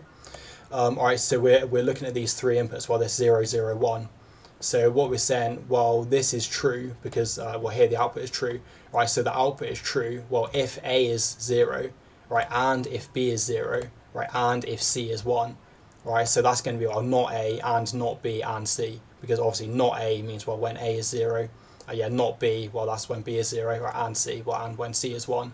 Right, then we say or, because if we think, well, then we say, yeah, I guess or the output is true, I guess, well, with, these 3 conditions, right, 0, 0, 1, yeah, or the output is true with this 1, 1, 0, yeah, or the output is true, well, this 1, 1, 1. Right, so that's where we can see, yeah, these actual 4 conditions here. All right, so again, that's kind of quite a simple explanation. If you are confused about that, well, just search like sum of products on YouTube, yeah, just to get a sort of full explanation of that. Yeah, but I don't want the video to go on, too long, because it's been quite long already. Then question 8 says a database table national tree stores details of the national trees of some countries from around the world. Right, so if we look here then, well, the columns, all right, so specifically, I guess you say the fields or attributes. Well, I've got an ID code, country, continent, common name, and scientific name. All right, and again, it is kind of good just to have a quick browse of that. Yeah, sort of make sure you're sort of familiar with the data types and things. Right, so A says state the number of fields and records in this database table. Right, okay, all right, so these questions are easy if you know what the name is, or I guess if you know what these things mean. Right, so when it says fields, well, again, that's the number of columns. When it says the records, well, that's the number of rows. Right, now, sometimes they might call them tuples. I mean, again, tuples is really more for AS. right? But I guess, well, tuples, I guess, yeah, rows, yeah, I guess, or records, right? And likewise fields, I guess, well, you can say columns, attributes, or fields. All right, so let's just count then. So if we, okay, so here then, well, the fields, that's the number of columns. So obviously, well, ID, code, country, continent, common name, scientific name, right? That's going to be 5. Right, if we think the records, and again, this is just, well, just kind of making sure you don't miscount. Right, so make sure you, of course, don't count this kind of heading because, well, that's just the column names. Right, so here, well, that's going to be 1, 2, 3, yeah, 4. Right, and I'm just going to sort of write the numbers just so I sort of don't miscount. Because, yeah, it is kind of surprisingly easy to miscount here. All right, so I think that's going to be 16. Again, hopefully I've not miscounted. All right, and obviously if okay. So if you're in the exam, I'm not, obviously that is good just to double check. All right, but yeah, I think hopefully that's going to be 16. Right then, here, so the data in both ID code and country fields are unique in this database table, or in the database table, and state one reason why the ID code would make a better primary key than country. Alright, so I think if we look at this, probably what we can say, well, currently, you know, we've only got a few trees here, but most likely, I mean, okay, alright, right, okay. Alright, so I guess actually if it's a national tree, then I suppose that is probably only, well, just one of them. Alright, so I guess you could use the country, right, if we can be sure there's only one of them. However, what we could say, well, the country name might actually change. Right, now, I mean, that obviously doesn't happen too often, but let's say, I don't know, there's some like civil war, or yeah, there's some, you know, political, yeah, sort of political, you know, revolution, or yeah, I know, some political change, right, then possibly the country name could change. So that's something we could write. Now, I think actually in the mark scheme, if I remember, they do also accept, well, maybe there might be multiple trees in the future. So I guess what you could have, you know, one country that has like multiple national trees. All right, so I think that's yeah, that's well, that's going to be something else you could write. All right, but let's just go with the example of well, I guess a country name could change. Okay, right, let's say okay. All right, so what, maybe even though it's rare. Right, even though it's rare, country yeah, country names, right, do occasionally change. All right, let's say I know, yeah, e.g. what, like wars. I don't know, yeah, like political problems or something, political changes, right, etc. Right, hence, hence, I guess old queries would not work. Yeah, obviously if the country name has changed. All right, hence, I guess, yeah, old queries, right, would no longer work. Right, no longer work, right, if, yeah, no longer work if the country name, right, had to be updated. Alright, so let's say in contrast. Alright, so I guess we say, well, in contrast, the ID is not really fixed to some kind of real life thing. Right, therefore, I guess we can keep that constant. Yeah, there's kind of no reason for the ID to change. Alright, let's say in contrast, right, since the ID, I know, yeah, doesn't represent, right, I know, some like real life thing. Yeah, like some real life thing, right, then there is no reason, right, for it to change. Yeah, I guess, well, hence the queries will always work. Right, hence the queries, yeah, will always work. Right, okay, right then, see, so we want to give the output that would be produced by the structured query language or SQL statement. So we want to select the ID, code, country, and common name from the national trees, right, that's the table, right, where the continent is equal to Europe. Alright, so let me just zoom out. So all we're selecting then 3 columns and, well, where the continent is Europe. So let's go ahead and just kind of write those, or well, just, yeah, I don't know, just kind of mark them or something. Right, so when it says Europe, well, that's going to be, I guess, this one, right, this one, and yeah, I think just those 3. Right, so we want the ID, the country, and common name. Alright, so I guess what I'm going to do actually, alright, okay, alright. So I was going to say I would sort of write it somewhere else. Maybe let's just write it above because, yeah, I think otherwise it's kind of annoying now to, well, scroll up and down all the time. Alright, okay, right, so here then, if we want the country code, that's going to be, well, I guess EU121. No, okay, sorry, right, the ID code, right, then said the country. So I think that's Albania. right, and then to say the common name. All right, so the common name, right, that's going to be olive. All right, and here I'm just separating them with a comma. Yeah, if you can kind of see that. All right, now actually you can kind of separate them with I don't know, like a semicolon or something. But yeah, just sort of well, some indication that, well, this is where, you know, the ID code ends and the country begins. Right, then I guess the next one, and I mean this is obviously quite simple. Yeah, you can skip. Right, so I guess EU 321. Right, the country, well, that's going to be Cyprus. Yeah, I guess just making sure to spell that correctly. Right, and then the common name, well, that's the golden oak. Right, then the final one, say EU 652. Right, that's going to be Finland. Again, making sure to spell it correctly. And right, silver birch. Alright, so hopefully I've not made any sort of spelling mistakes there.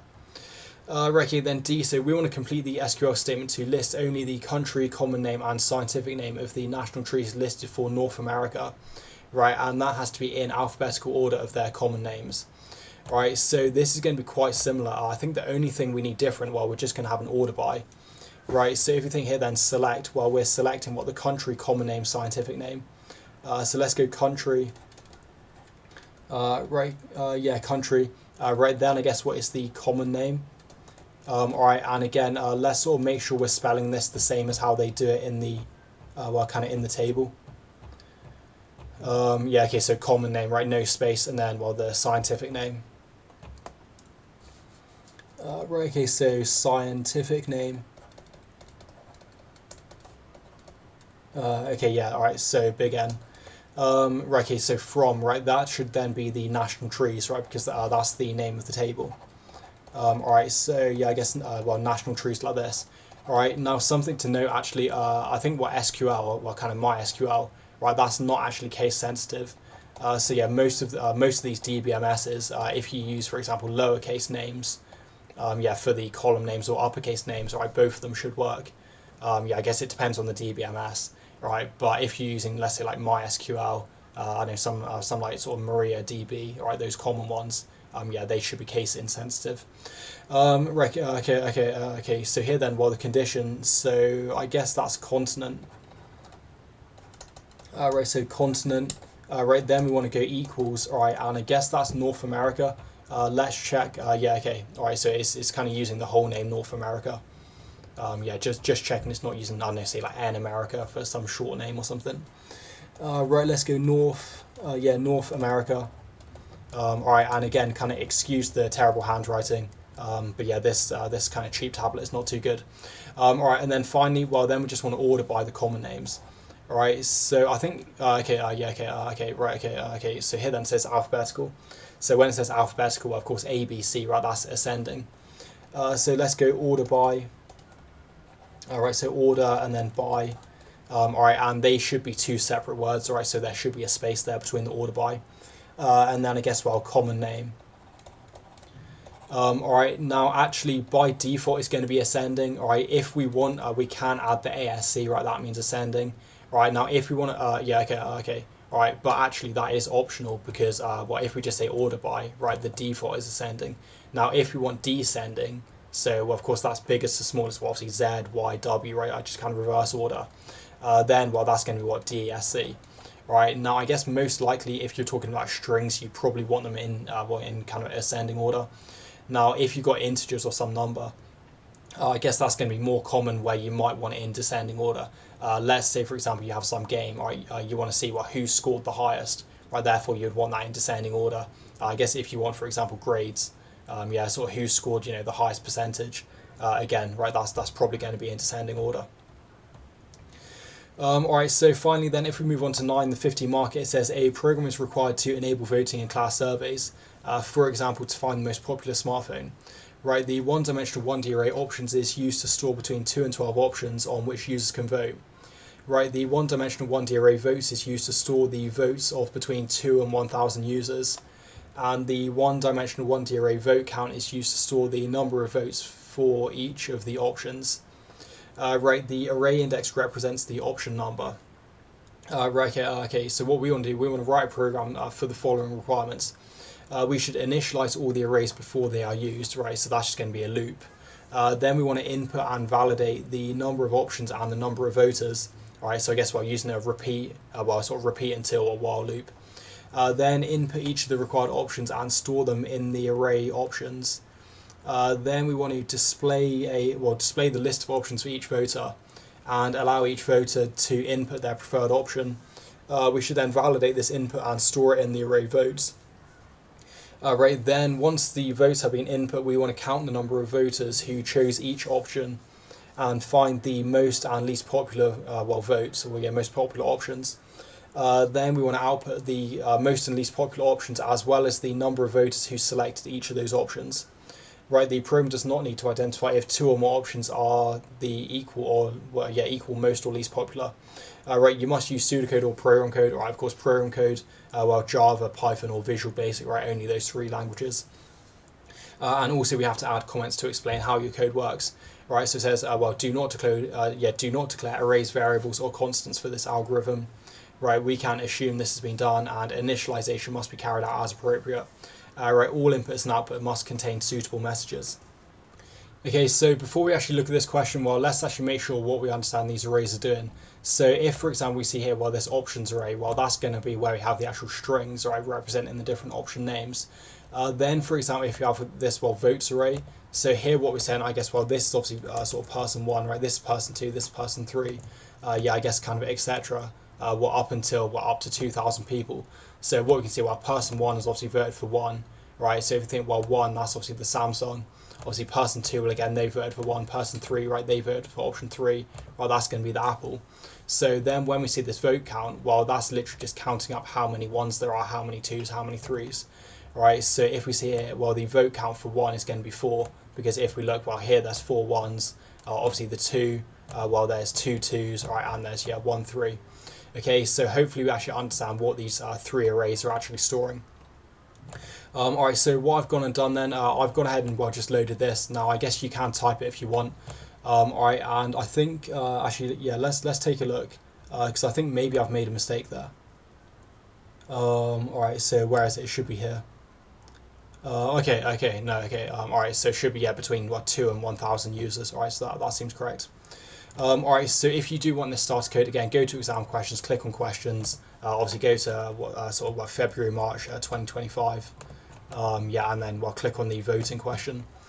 Alright, so if we see here, right, so first thing we want to initialize all the arrays before they're used. So let's actually go ahead and just create some index. Right, now I guess again on this, we actually don't have to declare this, if we're in the exam, but again, if you want to run it on the site, then you will have to. So let's go for, and I think what we can do, first, because the options and vote count, they both have, 12 elements. So let's go index, that's going to be 1. Right, let's go, 1 to 12. And what we can do, let's say options, right, then that's going to be, the index is index, and we're just going to initialize that to an empty string.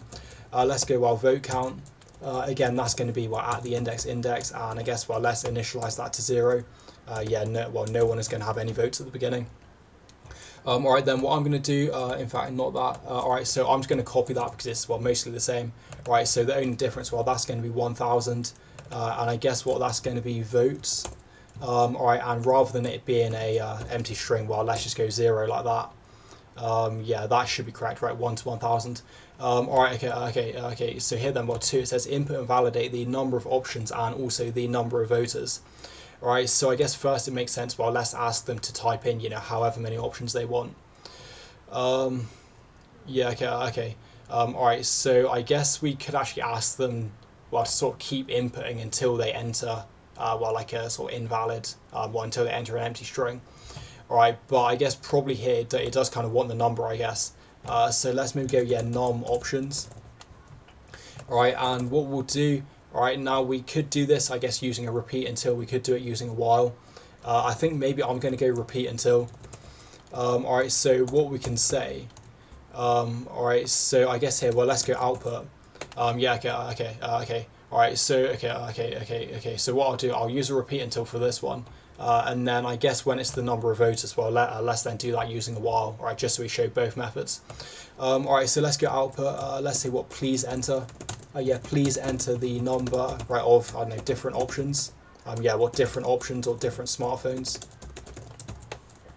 Alright, and okay, so let's also just give them a limit 1 to 12. Right, then what we're going to do, we're going to input that into the num options. Right, then we can have an error message. So let's have an if. Right, let's go. What if the number of options, I guess, what is less than. All right, and actually it shouldn't be 1 to 12, should it? It should be 2 to 12. Yeah, I think that's what it says in the program description. Because I guess what having one option is kind of pointless. Yeah, it's just going to get 100%. Alright, so let's go. What if the number of options is less than 2? Yeah, or if the number of options is, well, greater than 12. Right, then let's say maybe output, let's say error. Right, yeah, the number, yeah, I know, okay, right, okay, let's say the number of options, right, should be in the range. Alright, so this is going to be a range check. Well, yeah, I guess what, 2 to 12. Alright, and then let's just go end if. Alright, so what we're going to want to do, we're going to want to keep looping, well, I guess until it's in this range.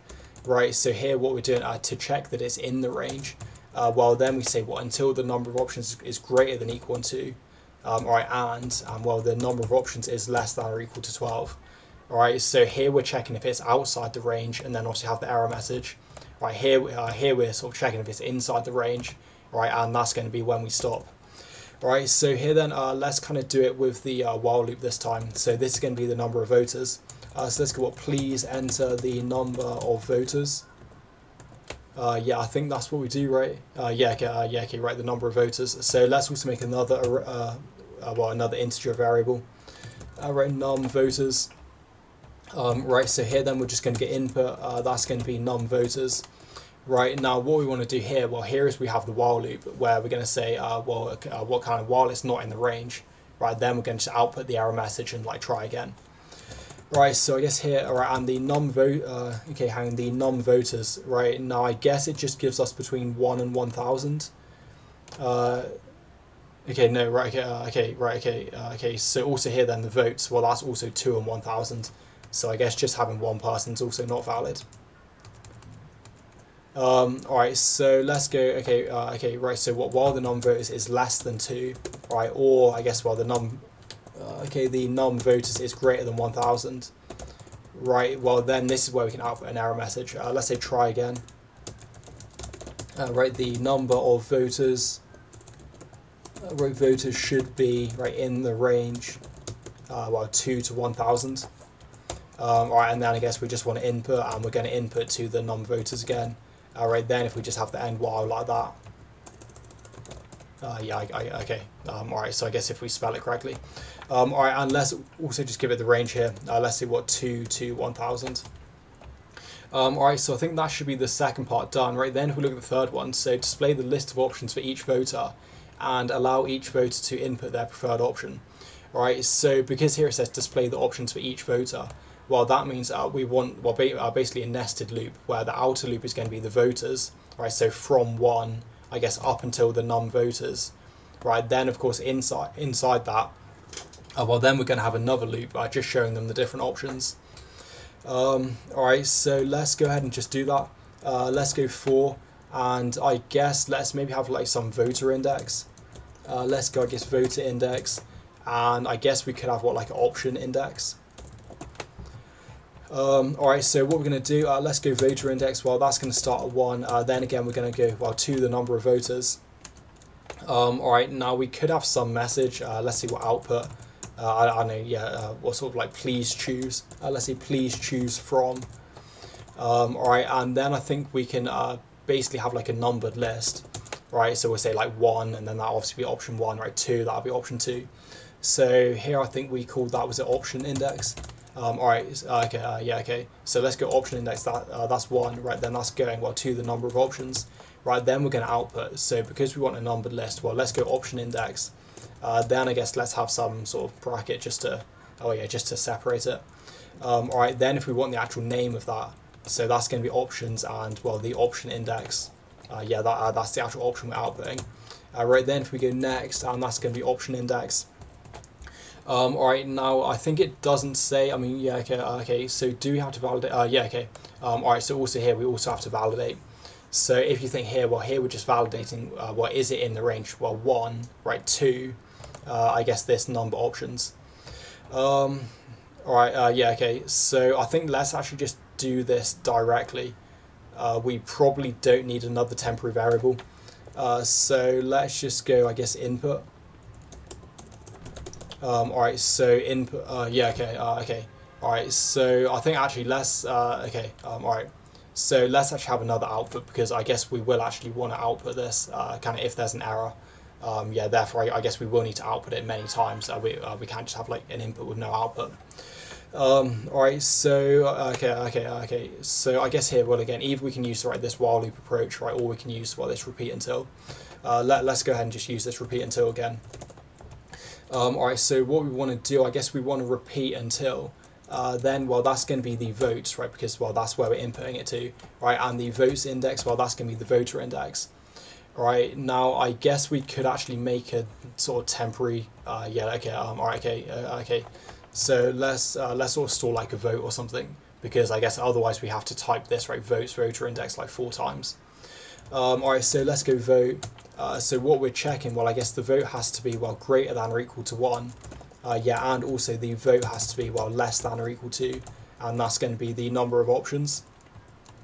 Alright, then what we can do, let's go output.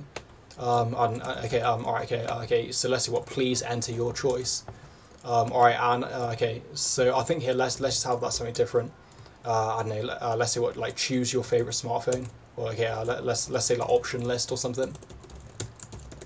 Alright, so if we get option list, please enter your choice. Right, then what we can do, well, let's say 1, right, then we'll say 2, and I guess, well, that's 2 the number of options, yeah, just so they know what their limit is.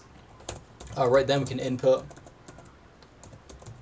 right, input, and that's going to be into vote, and again, let's have an if, so let's check, what if the vote, I guess, what is, what, less than 1, right, less than 1, right, or if the vote is, well, greater than the num options. Right, then, I mean, okay, let's kind of just copy this, because it's, well, going to be mostly the same. Right, let's say error. Right, error. Yeah, vote should.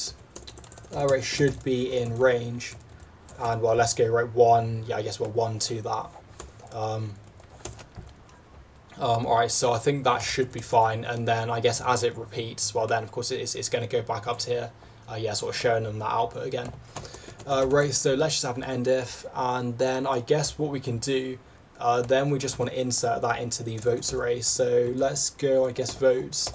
Right, and then I guess, well, that's okay. Yeah, okay. So here then, well, the index. Right, that's the voter index. Right, and then the value we're inserting, well, that's going to be the vote. And now I think also, I mean, we could also just directly. Yeah, okay. Alright, so it's actually kind of weird, right? Because here they say, well, once all the votes have been input, right, then we want to count the number of voters. Now, technically, we could actually do it like this, where, and this will be kind of much simpler, right? So I guess if we just want to do it directly, we could go, well, votes count, right? Then I guess we'll go the vote, right? So for example, let's say if they choose, say, option 2, well, that's obviously going to go, well, votes count index 2, right? And then you just, well, just increment that, right? So you go, well, vote count, right, and then again, obviously, what, the same index, right, then just +1, right, so that would be how you do it. Although, to be honest, since they said they want to do it afterwards, then I guess we can, well, just sort of copy that, and then, yeah, we're just going to have another for loop just to do it. Alright, so here we're going to go our next voter index, just so we close this for loop. And then I think that was everything, right? Okay, yeah, okay, right, okay, so validate the input, store it in votes, and then, yeah, here, right, so once the votes have been input, so let's go ahead and do that. So let's go for, I guess, do we have, yeah, voter index. Again, that's going to be 1. Then we're going to go to the number of voters. Right, then I guess we can do something like this. Although the difference, this is not going to be vote now. I guess we could actually sort of get the vote like this. So if we want to get the vote, well, that's going to come from the votes array. So let's go, I guess, yeah, votes. Right, and then the index, well, that's the voter index. Alright, so hopefully this makes sense what it's doing. So what we're saying here, well, voter index starts at 1. So if we do this, well, voter index 1, alright, that's going to get the choice that voter 1 made. Right, for example, let's say 2. Right, then when we do this vote count, well, sort of 2. Right, and then obviously, well, then here it's obviously going to go, well, vote count, and then obviously vote is index 2. Right, it's just going to sort of +1 to that. Alright, so again, if we sort of go back to this document, then let's say, for example, here, right, so if we're on this person, well, this here is obviously, well, votes index 4, right? Now what we can see, well, their vote is 2, right? So what's going to happen, well, this obviously, like, while we're here, right, that's obviously going to increment up to 3. Okay. All right, so I guess if okay, so if we had like an extra one, yeah, but I guess here there's only 2 of them. All right, but hopefully that makes sense, kind of what it's doing. And then I guess then we just want to go, well, next, voter index. Right, then we'll see how much more of this is there. Right, so then I guess, yeah, count the number of voters, right, we've done that. Right, then we want to find the most and least popular options. All right, so I think we can also do that in the same loop, probably. No, okay. All right, okay. So I think actually let's sort of do that in another loop. So we might want to make probably an index for the least popular, right, and obviously most popular, and we could also have a count as well. All right, so let's go maybe, yeah, least, I don't know, yeah, least popular index. I guess what, least popular count. All right, let's then go, well, I guess, yeah, most, right, most popular index, and I guess also, well, most popular count. All right, so I think what we can do, we could actually just assume that the most popular and least popular are just, what, element 1 at the start, right? So kind of option 1, and then it means we won't actually have to loop through that. Now, if you want, you could also just loop through all of them.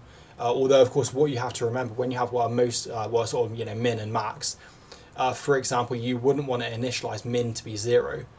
Because then what it means, well, then let's say so option 1 has 5 votes, option 2 has 3 votes, option 3 has, you know, 10 votes. Well, then if you're checking, you know, is option 1 less than the min? Well, because you've set that min to be 0 at the start, then obviously, well, none of them are going to be less than that, right? Therefore, the minimum is never going to be updated, right? Now, equivalently, you could do something where you set it to some, you know, huge, like, sort of, you know, 99999.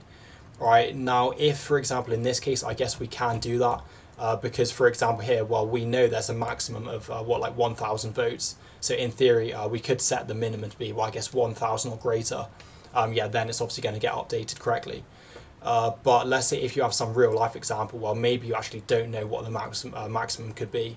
Yeah, maybe it's some, like, I don't know, some sort of game or something. Yeah, you're sort of unsure what the maximum score someone could get. Or if you've got some, like, you know, scientific, like, mathematical data, yeah, you might have, like, no idea actually how big the maximum is going to be.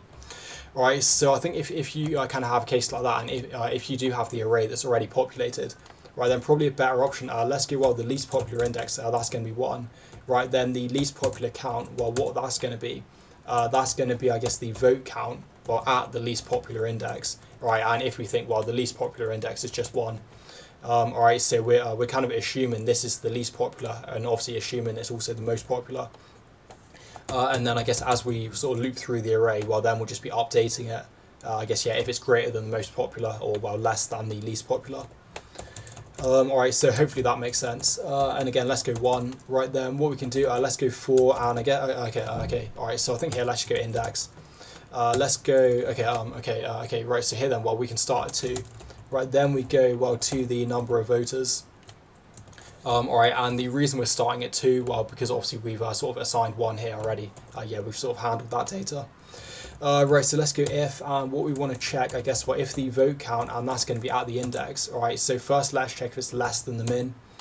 So yes, if it's less than the least popular count, right, well, then what we want to do, I guess we want to say, right, the least popular index, okay, all right, so I think we can do that. Okay, so the least popular index, well, that's going to become the current index, right? The least popular count, well, that's going to be the vote count. Yeah, I guess we're at this current index, right? And then if we just go end if, now if we think, well, it's basically going to be the same for the max, we've just got to change the sign, right? So here we're checking, well, if the current votes is, well, greater than the max popular count, or yeah, the current most popular count, then I guess what the most popular index is going to be the index. Yeah, the most popular count, well, that's going to be the current votes. All right, and then I think we can just end it. So let's go next. And yeah, we'll just go next index. Right, and then let's see what we need to do. Probably just output at the end. Yeah, so find most and least popular. Right, output the most and least popular as well as the number of voters who selected each of those options. Right, okay, so let's go and do that. Alright, so I think we can just go output, and again we can use the index to get this. So let's go, yeah, least popular. Right, okay, yeah, okay, right, okay, so let's say like least popular choice was. Then I guess if we want to get the name, that's going to be the options, right? The index, well, that's the least popular index. Alright, and then if we say with, right, and then here we can say the votes, so that's the vote count, and that's going to be, well, the least popular index, right? And let's just say sort of votes like that. Alright, so hopefully it makes sense what that's going to say, right? So least popular choice was, you know, Apple, right, with like 2 votes. Alright, and then, well, finally, let's just kind of do the same. And I guess, well, the most popular choice. Alright, and that's going to be, well, the most popular index, and this again is also going to be the most popular index. Alright, so I think if we just read through that, let's make sure, right, so initialize, yeah, did that input and validate. Yeah, I think we've done that, right? Input the required options. Alright, I think we've done that. Alright, so I guess if you're in the exam, of course, we'll just sort of read through it, make sure you've got everything. Alright, I think I'm just going to run it because, yeah, otherwise it's going to take too long. Alright, okay, so let's try this, right? So, okay, for example, here, let's go 1. Right, it's going to say, yeah, try again. Let's say, I guess, what, 13, right, try again. Right, so let's go something small because I don't want to type in 12 different options. Let's just go 3. Right, okay, the number of voters, let's go, for example, 5. Right, please, yeah, okay. Alright, so I guess enter our choice. Let's go, right, okay, hang on. Alright, so one thing I have realised that I've not done, and this is kind of really stupid, right, I've actually not asked them to actually enter the kind of names for the options. So I guess we can do that here, right? Now, okay, yeah, so I guess we could also do it here, here after we got the options. But let's just go and do it here. Alright, so let's go 4. That's going to be, I guess, option index, right? That's going to be 1. Right, 2, the number of options. Let's say output. Then we go, well, please enter. Alright, please enter, I know, yeah, the choice for option 1. Yeah, okay, alright. Right, please enter the choice for option, and let's go option index. Right, okay, so then if we input, right, and I guess what we're going to be inputting into, that's going to be what the options. Alright, and here, well, that's going to be the option index. Alright, so again, okay. So again, this is kind of why it's good, well, just to, you know, obviously read the question again, make sure you've got everything. Yeah, I guess I was kind of rushing, so I didn't read it. Let's see if this works. So let's go 3, okay, number of voters, let's go, yeah, I guess 5, that should do. Right, so the choice for option 1, right, let's go Samsung. Right, 2, let's go Huawei. And let's go 3, right, that can be Apple. Alright, so I guess this is person 1, right, please enter your choice. Right, and possibly we could actually have where it's going to say, you know, voter 1, please enter your choice. Right, I'll sort of do that in a minute. Alright, so let's say they want to go Samsung. Let's say the next one goes, right, Huawei. Maybe they go, yeah, I guess let's say Samsung again. Alright, because I think actually with 5, we'll get some that are kind of tied. Alright, I think let's go Samsung again, and let's go maybe Huawei. Alright, so here, okay, yeah, okay, right, so the least popular was Apple with 0 votes, most popular Samsung with 3 votes. Alright, so was that true? Yeah, okay, alright, so it seems like going right 1, 2, and then, yeah, 1, 1, 2. Alright, so I think that's working, and again, if we just want to output, okay, right, so here then, let's say voter, and then I guess we want what the voter index, because if we think, well, that's coming here from the for loop, right, then I guess we can say, well, yeah, please enter your vote. Alright, so that's kind of a bit more obvious, just to sort of know who's voting. Alright, now I'm not going to run it again, but let's just go ahead and add some comments, because yeah, you will need to do these. Alright, and people often ask, well, how many comments should I add? Now, I would recommend, so basically, if you have like a for loop, right, then you're probably going to want a comment, you know, say before the for loop. I guess if you have any kind of if statement, right, you probably want a comment before the if statement. And I guess if there's any kind of complex code, yeah, then I guess, again, obviously have a comment there. Alright, so let's just say initializing, and yeah, we'll try and do this quickly, right, initializing what options and vote count. Right, then I guess the next one, well, that's just going to be initializing the votes. Right, the next one, okay, right, so what's this doing? This is asking for the number of different options. Alright, so we can say, well, validating. Right, so validating, right, range check. Yeah, number of options. I don't know, what, let's say, right, 2 to 12 inclusive. Right, and then I guess the next one, what that's going to be, well, validating the number of voters. And okay, so that's going to be what, 2 to 1,000 inclusive. Right, and then I guess the next. All right. Okay, so I think here we can also have a kind of. Okay. All right. So actually, let's just sort of put that here. All right. So yeah, that's kind of the range check, right? So I guess you could have sort of two separate comments, but I think probably one is okay there. Right then, if we look at this, I guess we just say, I know, yeah, what sort of getting the different options, what user types in, yeah, I know, yeah, all the different options. Yeah, I guess what the different option choices. Right then, if we look at this, so this is really the main loop. This is what looping through voters. Let's say looping through all voters. I guess what displaying. Right, displaying all the options right to each and asking their vote. All right, and then I guess we can say what we're also going to be validating. Yeah, okay. All right, so let's say that. Let's say right range check. Right, validating right vote. Yeah, I guess is in the valid range. Well, let's say the vote number is in the right valid range. All right, and then I think that's fine. And then I guess what this, I mean, we just say, well, assigning the current vote. I think we probably don't need to explain that. All right, then if we see here, well, this is counting. So let's say, right, counting the, yeah, I know, the votes, right, for each option. All right, and I guess we could say, well, and assigning to vote count. Right, assigning to vote count. Right, then I guess we say what we're just kind of like initializing. Right, initializing. Right, most and least popular. Right, I guess, yeah, indexes, right, and counts. Right, as being the first element, or yeah, the first option. Yeah, all right, so I think hopefully that makes sense. Right, then I guess here what are we doing? So we're what we're kind of updating. Right, so let's say, yeah, updating the least and most popular right count right indexes right if okay yeah okay right, so if the current right, if the current sort of vote count I guess, well, yeah, is less than yeah, I guess, well, or right greater than right the, well, yeah, the current what the current right least right most respectively. All right, yeah, okay, okay, so I guess let's say what the least most count respectively. All right, and then I guess, well, finally we're then just kind of outputting data. Right, so outputting what the, well, least, yeah, least and, well, most popular choices. All right, so I think, okay, yeah, okay. So I think for that, I mean, probably we don't need a comment because, well, hopefully it's fairly obvious, you know, just from the output statement. All right, anyway, guys, I mean, as always, well, that video was super long, but hopefully it was helpful. And I think now, well, there's just 2 days to the exam. So if you are sitting the exam in 2 days, well, then, of course, good luck. I guess if you see this video in the future, well, obviously, yeah, good luck for whenever you sit your exams. All right, so hopefully I'll see you again in the next video.